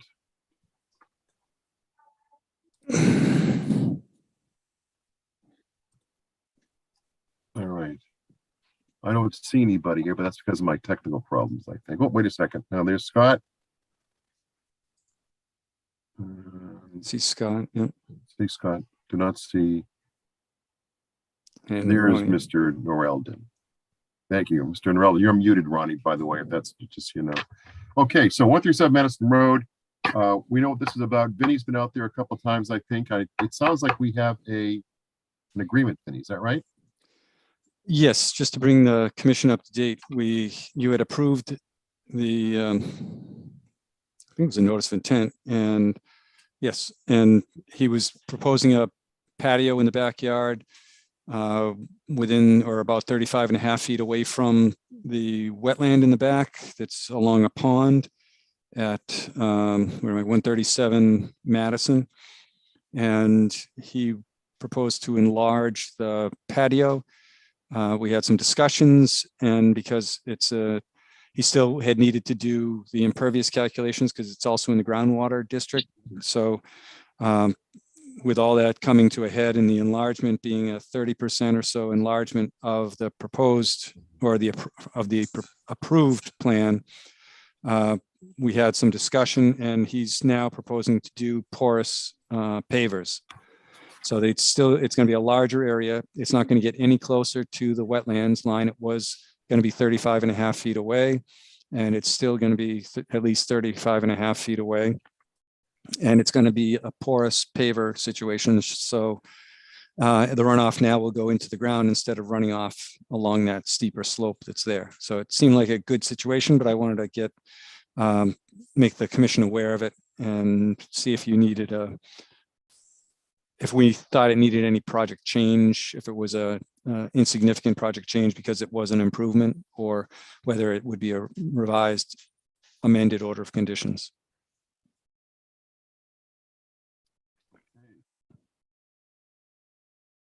I mean, I think I can do that. Yes. Or do you have that, Scott? Or do you want me to run it? Ronnie, do you have the plan? I've got I it. do. Yep. Oh, you do, Ronnie? Yep, I have the new plan I can share unless you want to do it yourself. Yeah, let me do it. I can point to things then. Yep.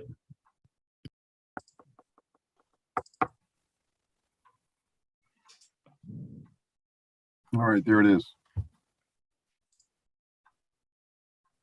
All right, so what we have here is the proposed plan. The old plan, you can see my little hand there. Yep. Let me zoom a little more. The wetlands are down the bottom of the page. 35.5 feet is the measurement there to where it was the closest in the approved plan.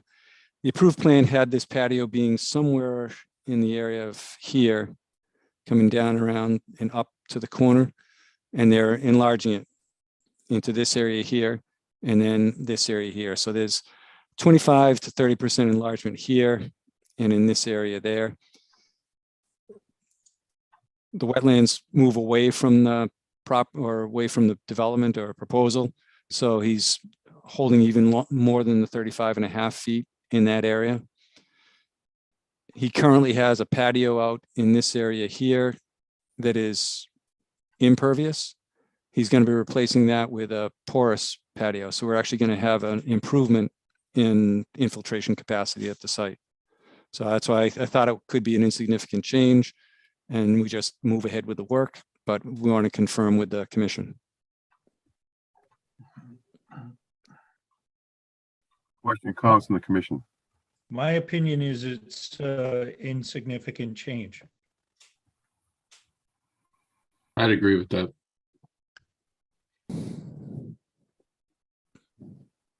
I agree. A lot of nodding heads here, Vinny. Okay, yeah, I'm in the screen share, so I can't see much. I'm a little lost. So I'll stop the screen sharing, and then we can move on. Does anyone need the plan anymore? Nope. Nope, that sounds great. So if we're going to accept this, we just vote it as an insignificant project change? We don't even need to do that. It's more just to let them know that he's able to start construction. I was out there this afternoon, and he's got the perimeter barrier staked and in place. He's going to put another fence post in to hold an area that was sagging, and he's got the 35.5 foot markers in the field. So it should be okay. Good. Okay. If I may, Mr. Chairman, Scott Jordan from Ecotech. There was one other issue, Vinny. I'm not certain if we had resolved or not with regard to the original order. Something that sort of slipped through the cracks was one condition required an as-built stamped by an engineer. And as you can see, you folks were kind enough to let Ronnie do this is hand drawing and pulling tapes out in the field. So we're comfortable with the dimensions that are shown. I just don't want some, years from now to come up that an engineer stamped as-built is required. I'm wondering if, I don't know what the resolution is, maybe a note in the file that, we pull tapes again to confirm dimensions. Yep, I Go addressed that, I think in an email. It wasn't official because it was just an email from me, but I incorrectly clicked one of the buttons or one of the check boxes on our standard conditions, and it said that an as-built was needed, and that was incorrectly checked. I put a note in that email, and I've got a copy of that email in the file, so there shouldn't be a problem with that. Great. And the other issue you had asked about was the idea of the signs.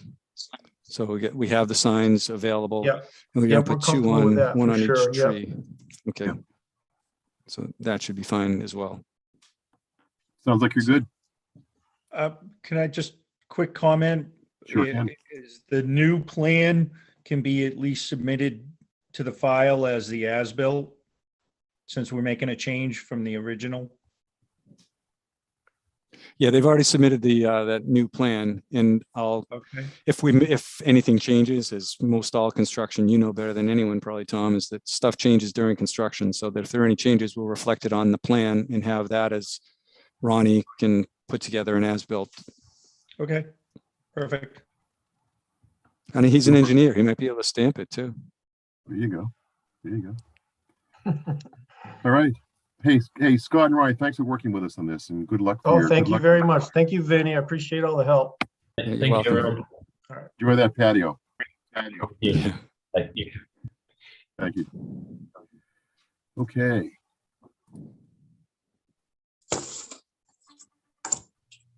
All right. I think I actually. Yep, he's gone. Okay. Who's Sorry, that? Scott. All right, so 425. Go ahead. I was going to 144, 150. West Main, you want to hold off on that? Oh, that, I thought that was at the end of the agenda, but is someone here for that? There's 3 attendees. James, Richard Regan, and Ronnie. One's got a hand up. James. Richard Regan is 40 Maple. Maple Lane, yeah. Okay. Well, James actually, we is- have, well, actually, was Scott Jordan also going to do 425 Whitney?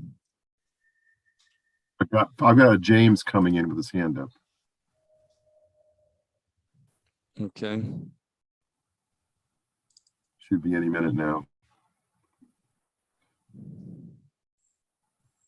There's James. You're muted, gentlemen. Okay, 144, 150 Whitney Street. Let's talk a little bit about this. Bless you, Todd. Vinny and I walked the site last week and discovered that if you remember this site, had a pretty steep sloping back, goes down to the wetlands. The plan that was we worked around and around a bit for the plan was a retaining wall, which has not been built. There have been boulders placed on the slope instead, and that's not the plan. So, gentlemen, what's going on? Mr. Chairman, James Tatro from Azimuth Land Design here with Jim Benincasa of Whitney Street Home Builders. Right. The applicant, want to explain this? So the boulders that are on site. So what happened was we actually have a site that was in Shrewsbury that we've been hammering. So we brought some boulders over there. The spot where they did it though was not to replace. We just had that slope, so we figured we would put some stuff on there, and it actually wasn't even our call. It was a site contractor that was there, started grabbing them and putting them along that slope. But at the time, no, that where it is not where the wall was going to be. So we weren't just, I don't want you to think that we were just doing it on the fly to change that. That was where it was going to be a slope anyway. We do want to change the slope now, and I'll let James get into that and the reasoning, but we did before, you know, doing it, send you over a plan. When did we send the plan? The other 17th. the 17th, Monday.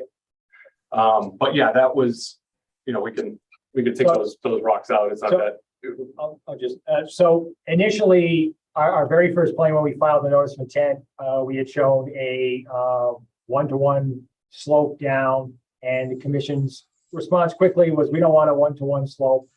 And with where we were trying to have the driveway be positioned in the layout, the only other way with the 2-to-1 was to add a short wall.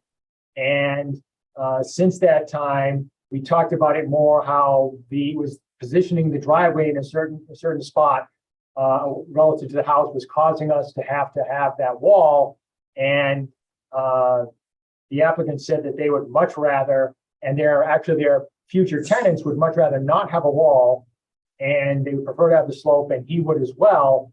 And with the extra material from this other site in Shrewsbury, what we'd like to do is take that same 2-to-1 slope, not move at all the erosion control barriers, the limit of work, not move at all the first couple of vertical feet of that slope, but continue that 2-to-1 slope up, reshaping the driveway slightly, actually making it very slightly smaller, a little less impervious cover, and making it very slightly further away from the wetlands, really a couple feet in two directions. And then just doing a 2-to-1 slope all the way up to that driveway. And so it's a matter of replacing 2-to-1 with wall to that same base 2-to-1, again, about 4 feet at the bottom or so at the bottom of that slope, and then just continuing that up as 2-to-1 to the driveway with the position exact limits of the driveway slightly reshaped to accommodate this.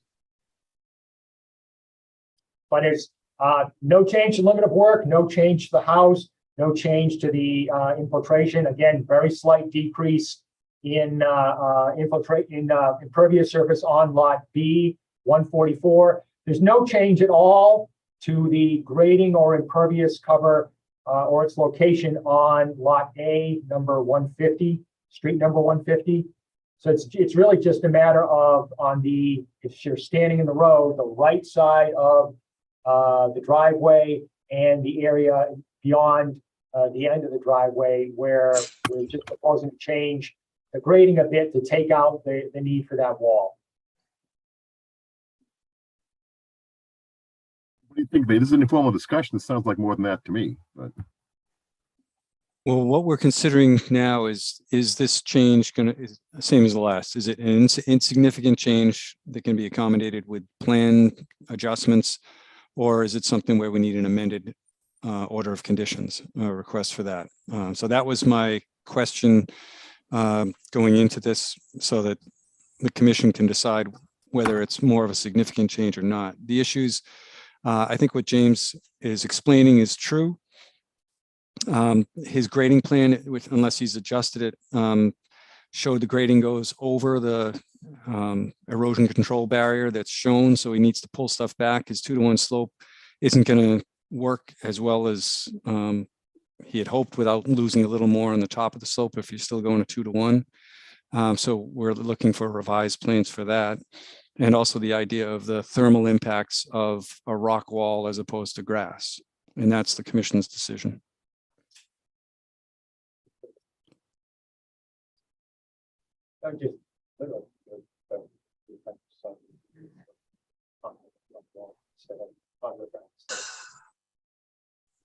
My 2 cents says this does not sound as insignificant to me. I agree. Okay. So if that's the case, I think we need an amended order here.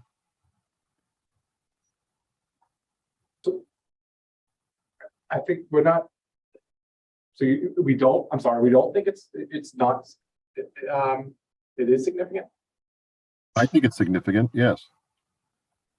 And I think it's significant as well. Can I ask a question, Mr. Chair? If the continuation of just the 2-to-1 slope and no wall, if that was done with a geotextile fabric and not with riprap, would that change your perspective as to whether it's an insignificant change. Put it on your plan, or it will not change my opinion, no. Nope.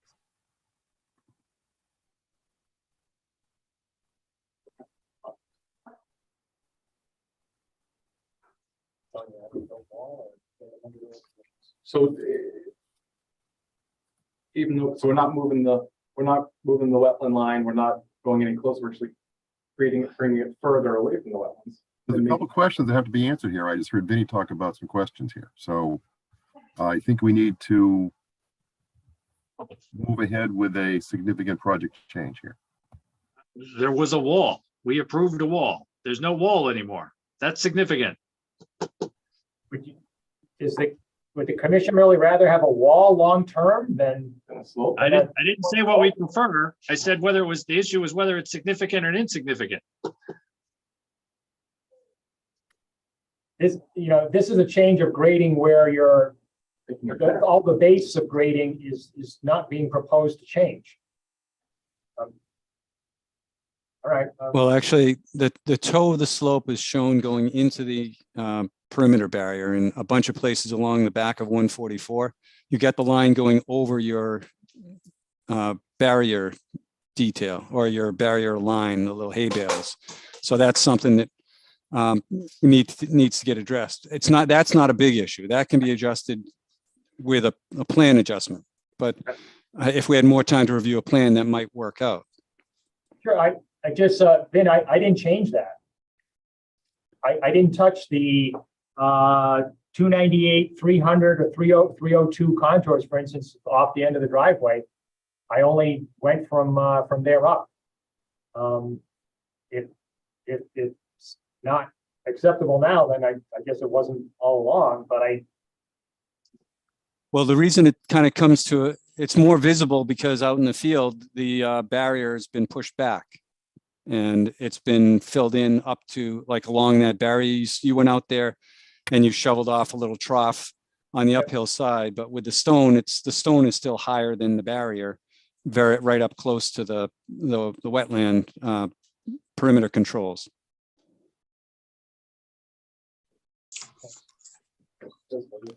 all right. It's your call. We have to live with it. Okay, so Vinny, what are we looking for? We're looking for a new plan. Yeah, they can submit an amended or request for an amended order of conditions. We'll get it in by the application deadline, which I think is the 30th, next couple of Fridays. And we have to do a public hearing and we'd advertise it according to the local regulations. Okay. Good. All right. Thank you, board. Thank you, guys. Thank you.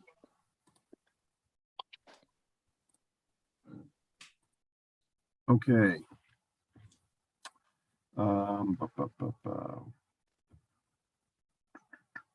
We have 3 COCs, Vinny. Yes. The first one is 425 Whitney Street, which is Steris. I believe, Todd, you recuse yourself from this one, as does Justin. Yeah, I'm out. Okay. So, and I believe the reason here is they have decided not to pursue the project in general. That's correct. Okay. I can share my screen just to verify. Really. Yeah, it's pretty simple. This is the back of the property where they're going to be doing the work, and there's nothing there.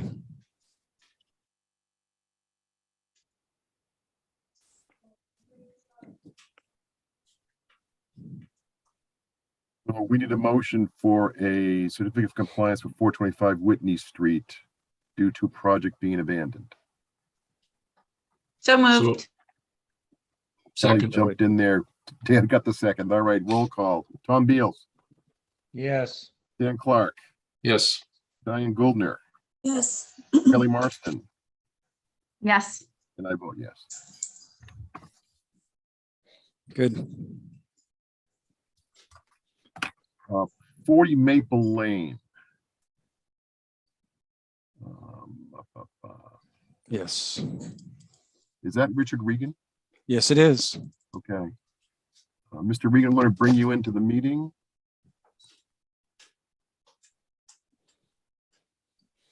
What did I do wrong here?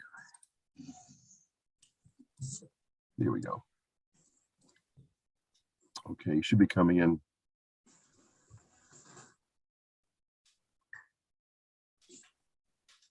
Mr. Regan, are you with us? No. Okay. I see him there. He's All right, let's move ahead, Vinny. I see him there, but yeah, Hello? I don't. there he Hello, is. Mr. Regan. Okay, Yes. we can I was hear looking you. For the button. Thank you. That's right. All right, Vinny. So what's going on here? 40 Maple Lane. There's actually Yes. two, right? Yeah, there's two. The first one is for the walkway. That one is for file number ending in, where am I? 896. Right. And it's for the rear deck. It's a walkway that went from the driveway into a door. And I can share my screen and got a photo of it. This is taken from along the side of the house where the patio is, that was approved on the right in the corner where my pointer is here. And he's got footings in place, but he hasn't completed the walkway up to this doorway.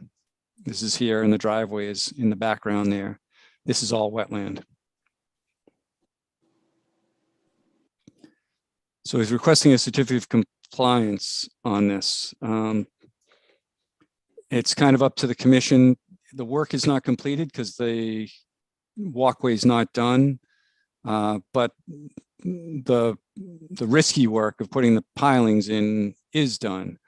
I'm not sure how the board has dealt with these in the past, whether they would do a partial certificate of compliance, if that's something the applicant would be willing to accept, or whether we do a certificate of compliance and say that not all the work was done, or do you let them say that things are done and they can finish building the walkway on their own? It's kind of a slippery slope for me. I'm not sure of the past practice in town.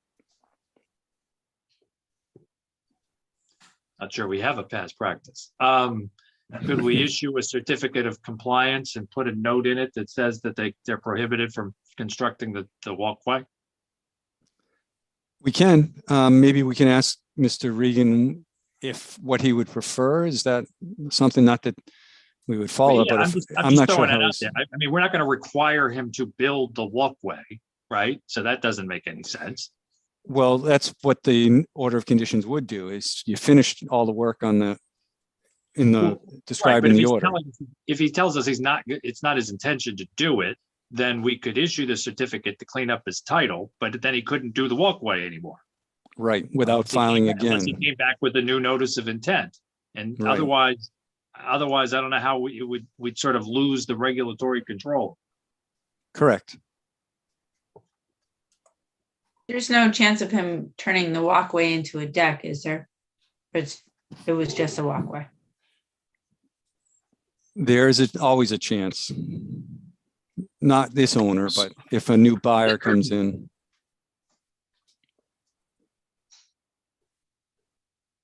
So I'm confused. Is he building the walkway or not? I guess we can ask him. He's on, right? Are you building the walkway? I think he wants to sell the house, Dan. I think that's the intent. Oh, okay. Mr. Regan, is that true? What is your intent here? I don't want to put words in your Yeah, mouth. we have the house up for sale. I don't know if we're going to sell it. I would like to sell it. We have a new sunroom addition to the home. I've been working on that over the last couple of years. The lumber costs have been,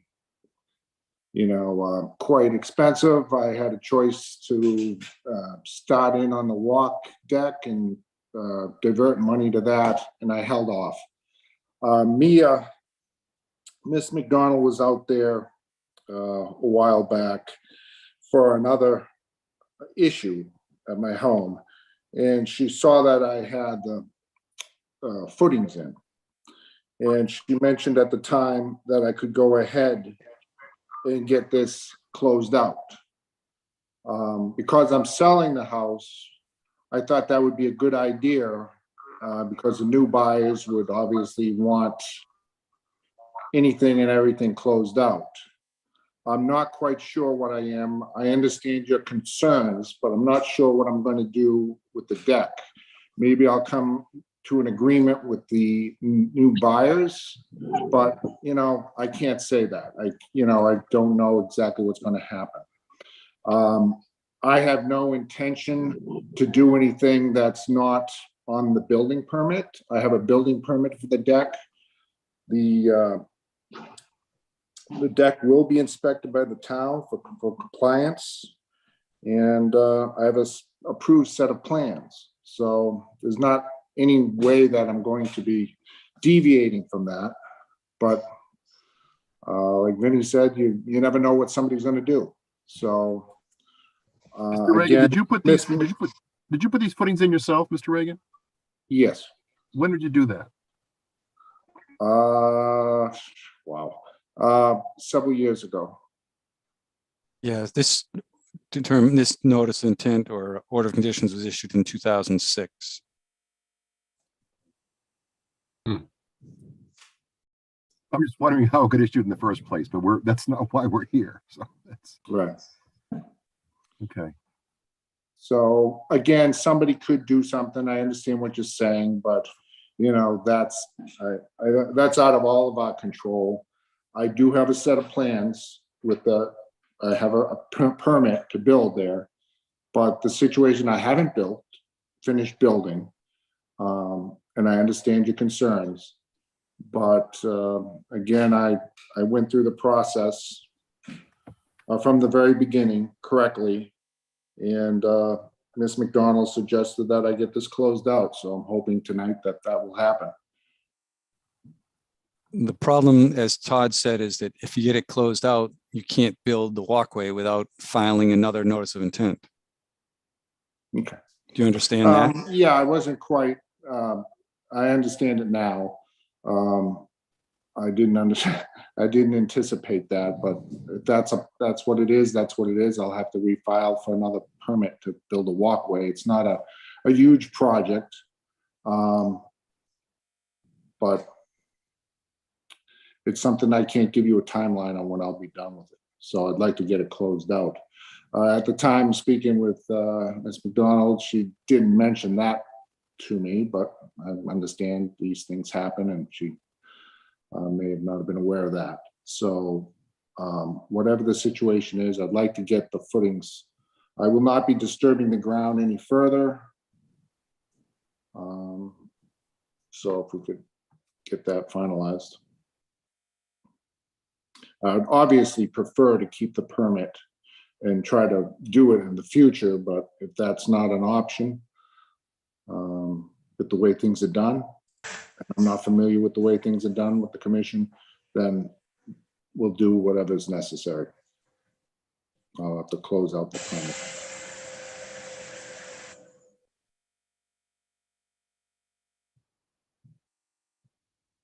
Todd, a permit can't be transferred during a sale, correct? As part of the Yeah, deal? I mean, I mean, they could, if the order of conditions is opened and then the property transferred, the new owner could do the work.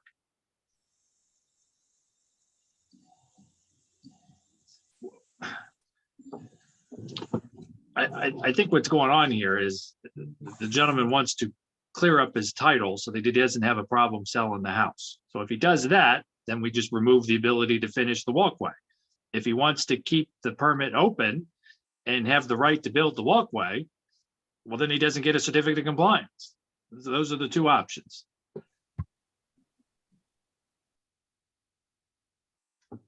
So if we close it out and issue a certificate, then the new owners could choose to file.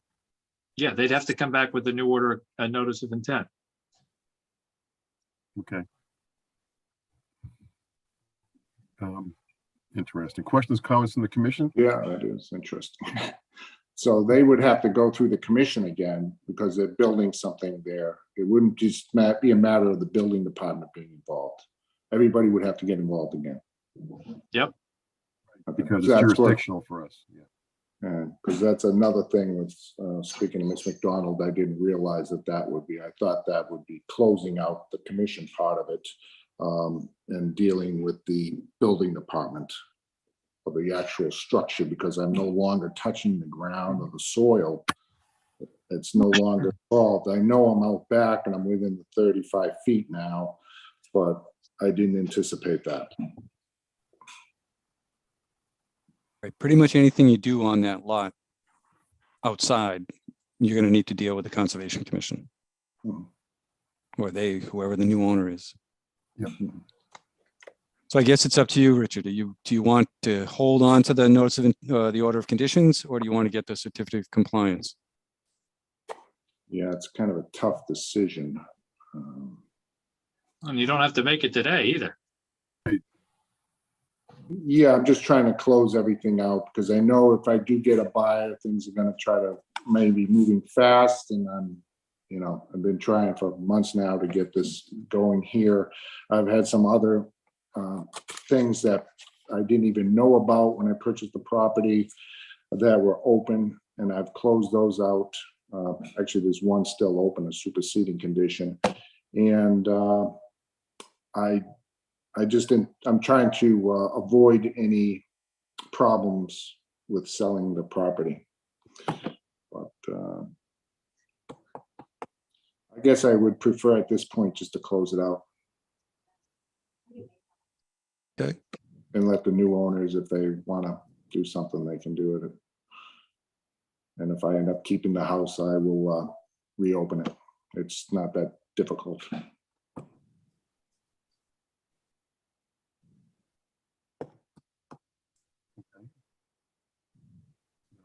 We want to look at the second one before we vote? Let's take a look at the second one before we vote. You want to vote together? Okay. Yeah. All right. This ends in 1165. Yeah, this one is for work on the patio. So he did work on a patio. Sorry, the leaves kind of obscure everything, but this is the end of, kind of down here, you can see the end of the concrete patio. Yep. The stairway deck is right here, and the patio ends. This was not noted on the notice of intent as being either grassed or porous or impervious. And this area here is all, actually, especially here, is all stone. And it's not porous stone, it's stone that the water runs across there and goes out into the wetland right here, which is the wetland is right near that poison ivy on the right side of the image. So he's requesting a certificate of compliance on this one as well. The work in the patio is done, but the question is whether it's stabilized adequately. In the original plan, there was no, either this wasn't called, there was nothing called for specifically, right? Correct. Okay.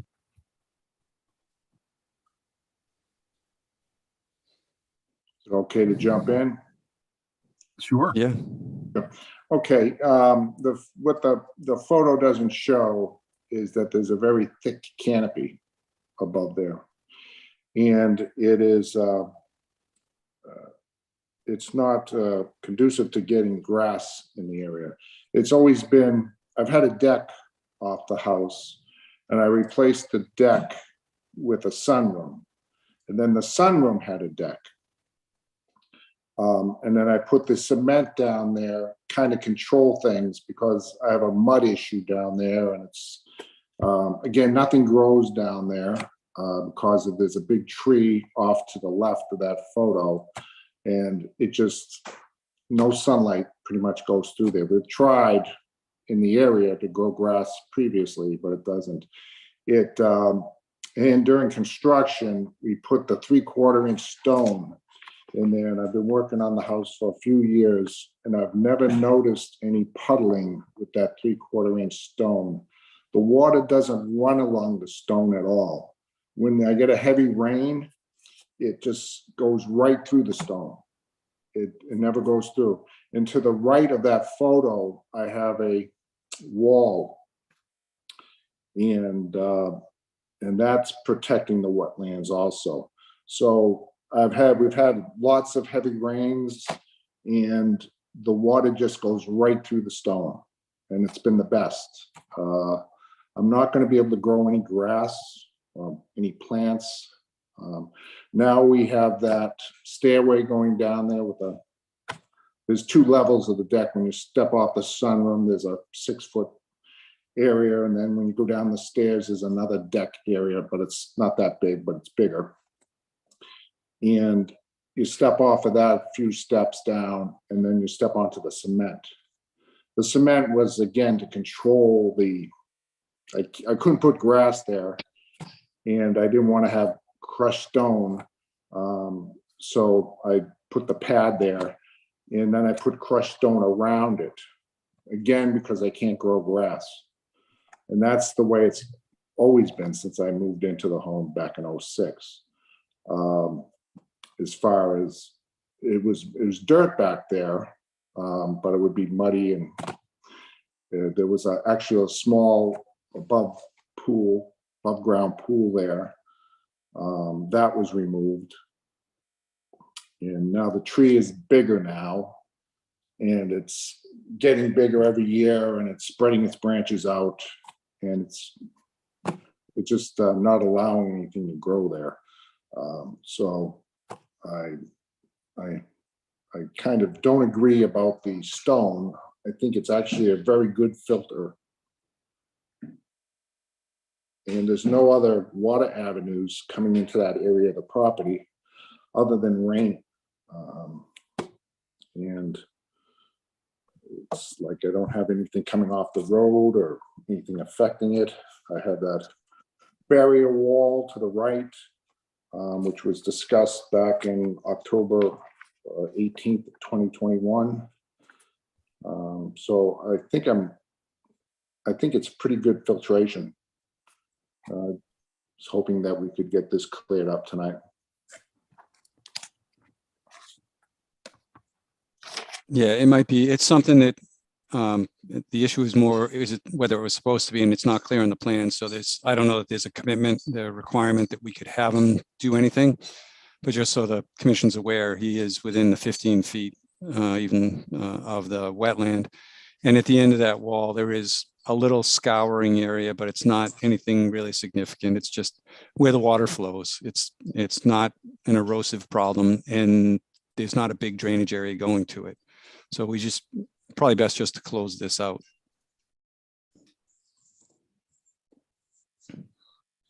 It looks from the pictures like it's relatively been stable. So I'm okay with closing it. 2.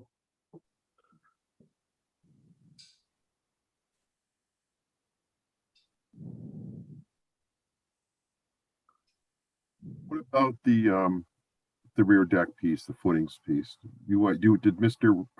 Richard say he wants to go ahead and just close that out? Okay. Yes. Yeah, I think yes, please. Okay. All right. Then let's do them both together. We need a motion. So I'm going to make a motion to close the 2 orders of conditions for 40 Maple Lane. Second? Seconded by Kelly, No, Diane. Diane. Roll call, Tom Beals, Yes. Dan Clark, Yes. Diane Goldner, Yes. Todd Helwig, Sure. Kelly Marston, Yes. and I vote yes. I'm not sure that step was necessary because we're just voting on certificate of compliance, aren't we? We are. Yeah, you need to vote to issue it. So I think that's it. Yeah. All right, we're good, Mr. Regan. Thank you, gentlemen. Thank you. Ladies. Good luck. Thank you. Much appreciated. Okay.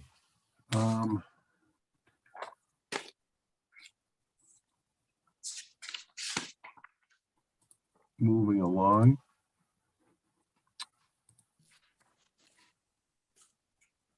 Try to do here. Okay. Violations. 20 West Street. Mr. Knox, I'm recusing myself from this one because we have a business relationship. But I will update you quickly that he has moved, as he claims, 100 yards of compost away from the wetlands. But did you check that? I did. I have a couple of photos. All right. So if I can get back to my Zoom, I might have lost you. There it is. All right. Share the screen. 20 West Street. This is the before picture. You can see the two rocks in the front, piles here, piles there. Butternut squash or pumpkins growing. The wetlands are kind of in the back of these ferns. And then I didn't do it nicely. Actually, can I do that? Oh, yes. Do you see the fall picture with the piles not there anymore? Yes. You do see them? Okay. Yes. I wasn't sure. So these are the two rocks again, and the piles are excavated out. They still have to remove this bit here and along there, but he's gonna pull this out and grade it. I was out there yesterday, I think it was. And he's in the process of getting the work done. He's gonna buy seed and seed it. And he's got a couple of plants. He's got a bunch of winterberry and blueberries he's gonna plant in there as well, as what he had said. So this is what it was. And this is where it's going, or where it's at in the progress. And he's hoping to have it all graded down this weekend. So I'm gonna check it next week and make sure it's all graded right before he does the final seeding and stabilization. But there's a lot of material there that got removed. And he was very agreeable, willing to work with us. He also has a bunch of material equipment on the town property, and he's committed to try to approach the town to acquire the property. So we're making progress on all phases of this one.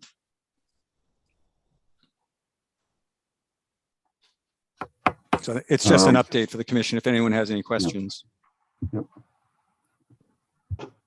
Going in the right direction. The other violation we have is 44 Sunset Drive. Mr. Kane. Yes, that one, homeowner, probably about 75, 70 years old. Just a lot of junk and trash being dumped down over his rear yard, drops off by 30 feet down to a pond area off of Sunset Drive. And I spoke with him 2 days ago.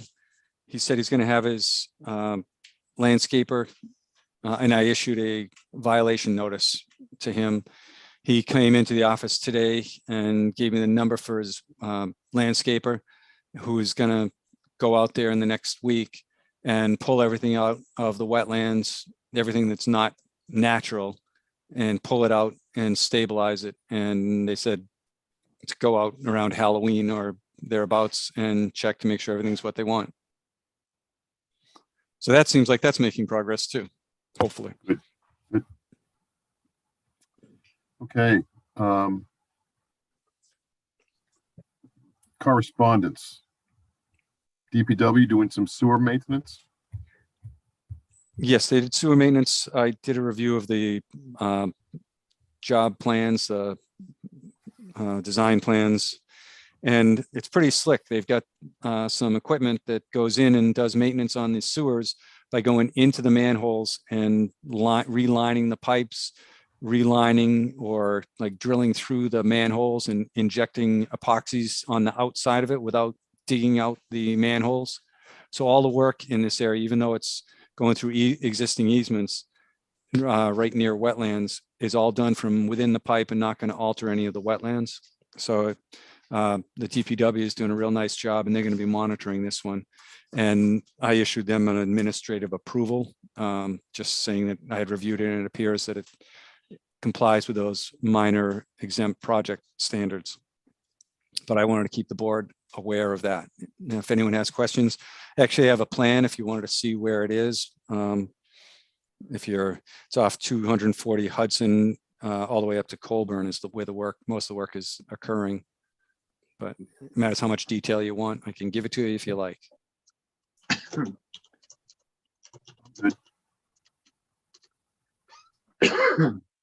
Tom Beals might want to see it though. I don't know. He likes to look at plans, so. I don't need to see it. All right. What's with DCAM? Yeah, well, DCAM was one of those, we made a determination and you voted last month to require that if they don't do that we issue the determination, but require that they have all the plans submitted by a certain date, by September 21st. Well, I still haven't gotten the plans, but their intention is that they're going to relocate all the work outside of the jurisdictional zones. And when they refer to that, they mean the DEP's state jurisdictional zones, because they're the state and they're not subject to the local bylaws. So that one isolated wetland that they were impacting or getting into the buffer zone on, they are no longer considering that a protectable wetland area. They're not going into the resource, into the isolated wetland. I don't think. They haven't shown me the plans yet, but I think they are going to be within the 100-foot buffer zone of that, but they're staying outside of the 100-foot buffer zone of the DEP wetland on the, it was on the east side, on the, actually the south side of the property, on the right as you're going in. So they're adjusting their design to stay outside of the buffer zone so that they don't have to file with us. And I requested clarification or certification or something from the DEP, actually from DCAM, saying that there's, what's the citation, that they're not exempt or that they are exempt from the local bylaws. And they said there is no citation, it's just case law. And I asked them to submit something so I can at least have something in hand. But I haven't seen anything on that yet either. Once I do, I can send it out to the commission. I don't know, Todd, if you've had any experience with working with the state. Well, just that, like you already did the same. If when somebody says you case law, says, well, okay, send me the case then. Yeah.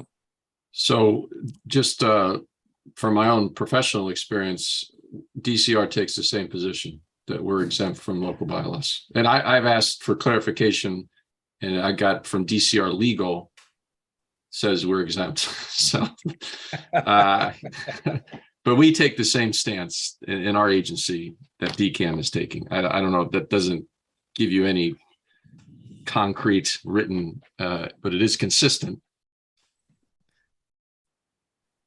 Thank you. And I wouldn't be surprised if that was the case. Yeah. Yes, and that's kind of what I got was that, and it's also the federal doesn't have to deal with the state, and it's the pecking order, I think. So it's kind of like the railroads and the post offices don't have to follow the wetlands regulations for the state or the local regulations. But I asked for the documentation. We'll see what I get. Sure. I mean, I absolutely, since they promised that we were going to get us those plans by that, I mean, you can still hear that guy. Not a problem. We're going to get it right to you. You won't even have to wait. It'll be the next Monday. You have my full commitment. Right. Yep. Yeah. All right. You'll probably get an email from DCAM legal that says we're exempt. Well, I got a phone call from DCAM legal. There you go. There Because you I go. sent the woman Susan Rook, who seems good, but I asked her for the citation. She said she'll look into it, and then I got a phone call from their legal person, and they said it's case law and a whole lot of other stuff, but didn't give me anything in an email or in writing. And she said she's going to talk to the DEP's regional director, and she was an attorney with DCAM before she became the regional director at DEP, and so they said I'd hear from them, and I still haven't. But someday I will. Sure. You continue to think that. Okay. All right. That's about all I have here. other than just two quick updates. One, Lincoln Street School, I saw your comments on that. You're working with the contact there. Are you up to speed on what's going on with Lincoln Street? I mean, as much as we were in the past, they still have plans to do what we had talked about. The town has come back with some concerns about the wood chips. So I think they were looking for clarification from us on what they could use wood chips for.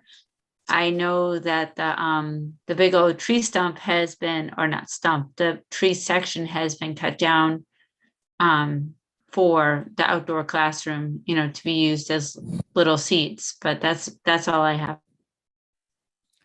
Yeah, and just to bring everybody else up to date, the information that I had it as wood chips in the area for the classroom and the walkway, but I was advised by the DPW director and the building inspector in town that doesn't meet the ADA or universal access requirements, and so we need to adjust the whole design. So I've spent a while adjusting the whole design to meet the ADA requirements, which means stone dust pathways, certain slopes, certain cross slopes, openings and curb openings. So we went through the process. I gave a packet to the teacher or the person at the school and asked him to send it to the contractor to see if we can still get it built for the amount of money that we have in the grant. And I haven't heard anything back. I just sent that out, I think it was either yesterday or this morning. So hopefully we'll hear back that they can make it work, but I'm sure it's an increase in price or increase in costs. But we'll see what we can do.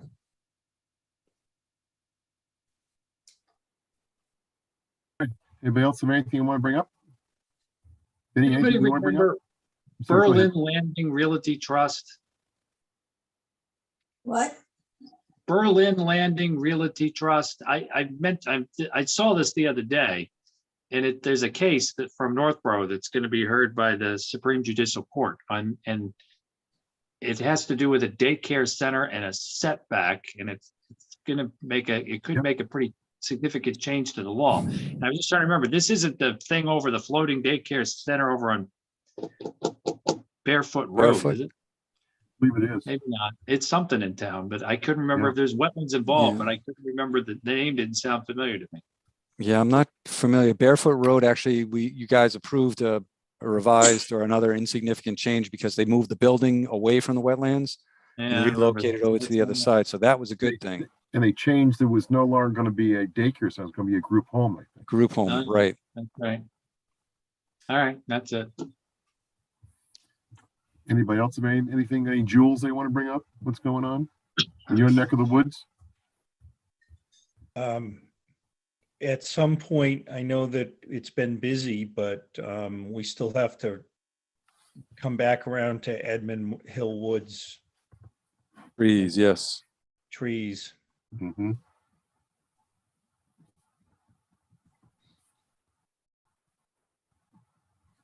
Yep, I can probably get onto that this month. I was finishing up with the ADA survey and evaluation for the trails and the parking areas and all this stuff that's needed for the 2020 open space and recreation plan update that had not been done for the last 2 years. So I think I have that done, but I haven't got confirmation from the CMRPC folks yet. But hopefully we'll get to that. More of a priority than trees at Edmund Hill Woods, so. To some. We'll get there. Yes. Anything else? Not No? for me. All right. All right. Move to Next adjourn? meeting. Next meeting. Next Vinny. meeting. Oh, Well, yeah. next We're meeting. close, We're close. Okay. We are very close. I don't know about Next Jim. I think he's still listening. I was hoping that we could make a meeting for Thursday, November 17th. Then we would have a host available to do that possibly. And I mentioned it to Jim, but he was going to get back to me, but I think he's still here. So Is that a possibility, Jim? Yeah, I'll confirm on Monday with you. Okay, Just a heads up, if you choose that date, I'm not available the 17th, so just to let you know. Neither am I. oh, okay. I actually may have a problem too, Vinny. Well, then that, no On that sense in date. worrying about it. No. Then do we have an idea what day works? Well, what's Jim's schedule, I guess, is the starting point. Well, the hard part is Jim is not supposed to be doing hosting of meetings anymore. We're trying to hire within the town, trying to hire a Zoom host. I hear that there's going to be someone hired in the next couple of weeks, so we won't have to have this problem. But it's always a nightmare to try to reschedule meetings and re-advertise and post everything in advance when we don't know that we're going to hold a meeting on a certain night.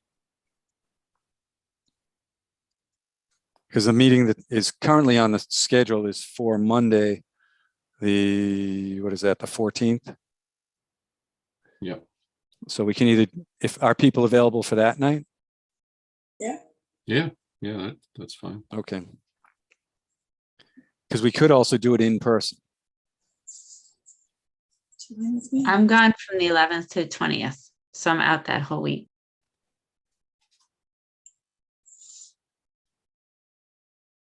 Ice cream season's over? Yes, this Ice cream Sunday, season. last day. Ice cream season goes over. Kelly goes nuts. She goes crazy for that. I do. We Monday's the celebrate last No day? School November. Yeah, Sunday's the last day. Monday. Sunday. No, Sunday. Sunday. Do not come Monday. Yeah. I guess that's up to you, Greg. What do you think about a day, another day, a different week? Well, now we're talking into Thanksgiving the week after, right? So it's a sure week to begin with. Right. Well, but if we do the Monday, and I got to find I know there's a calendar option somewhere on this computer. 14th, you're talking, or Monday the 21st? 21st. The 21st. That would be in person or remote? I don't know. We don't have a host. You'll be a Zoom master by then. No, I'll be more confused than I am now, which is kind of scary. First is just about a month away, so that's a pretty good date. We seem to have attendance. Let's go that way and see if we can patch together our remote meeting. If we can't, we make it in person, I guess.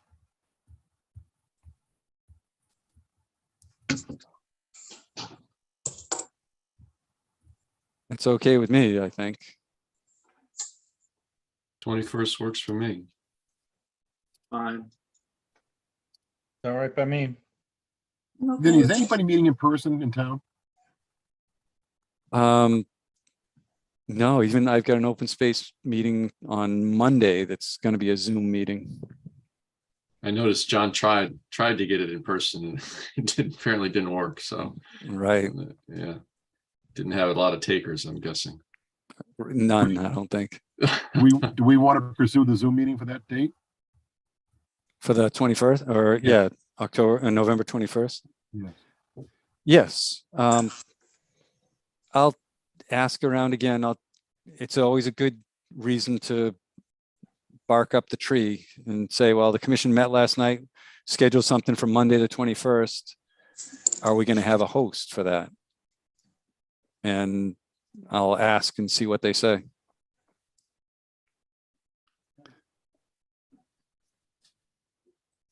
Fair enough. Okay, Vinny, do you have anything else before we adjourn? Oh no, I filled up the agenda. That's enough. Okay. I think we're ready. Well, you bit my head off last time. I'm not doing it this time. Ellie, your turn. A motion that we close the meeting. Second. Adjourn. Tom Beals, Yes. Dan Clark, Yes. Diane Goldner, Yes. Todd Helwig, Yes. Kelly Marston,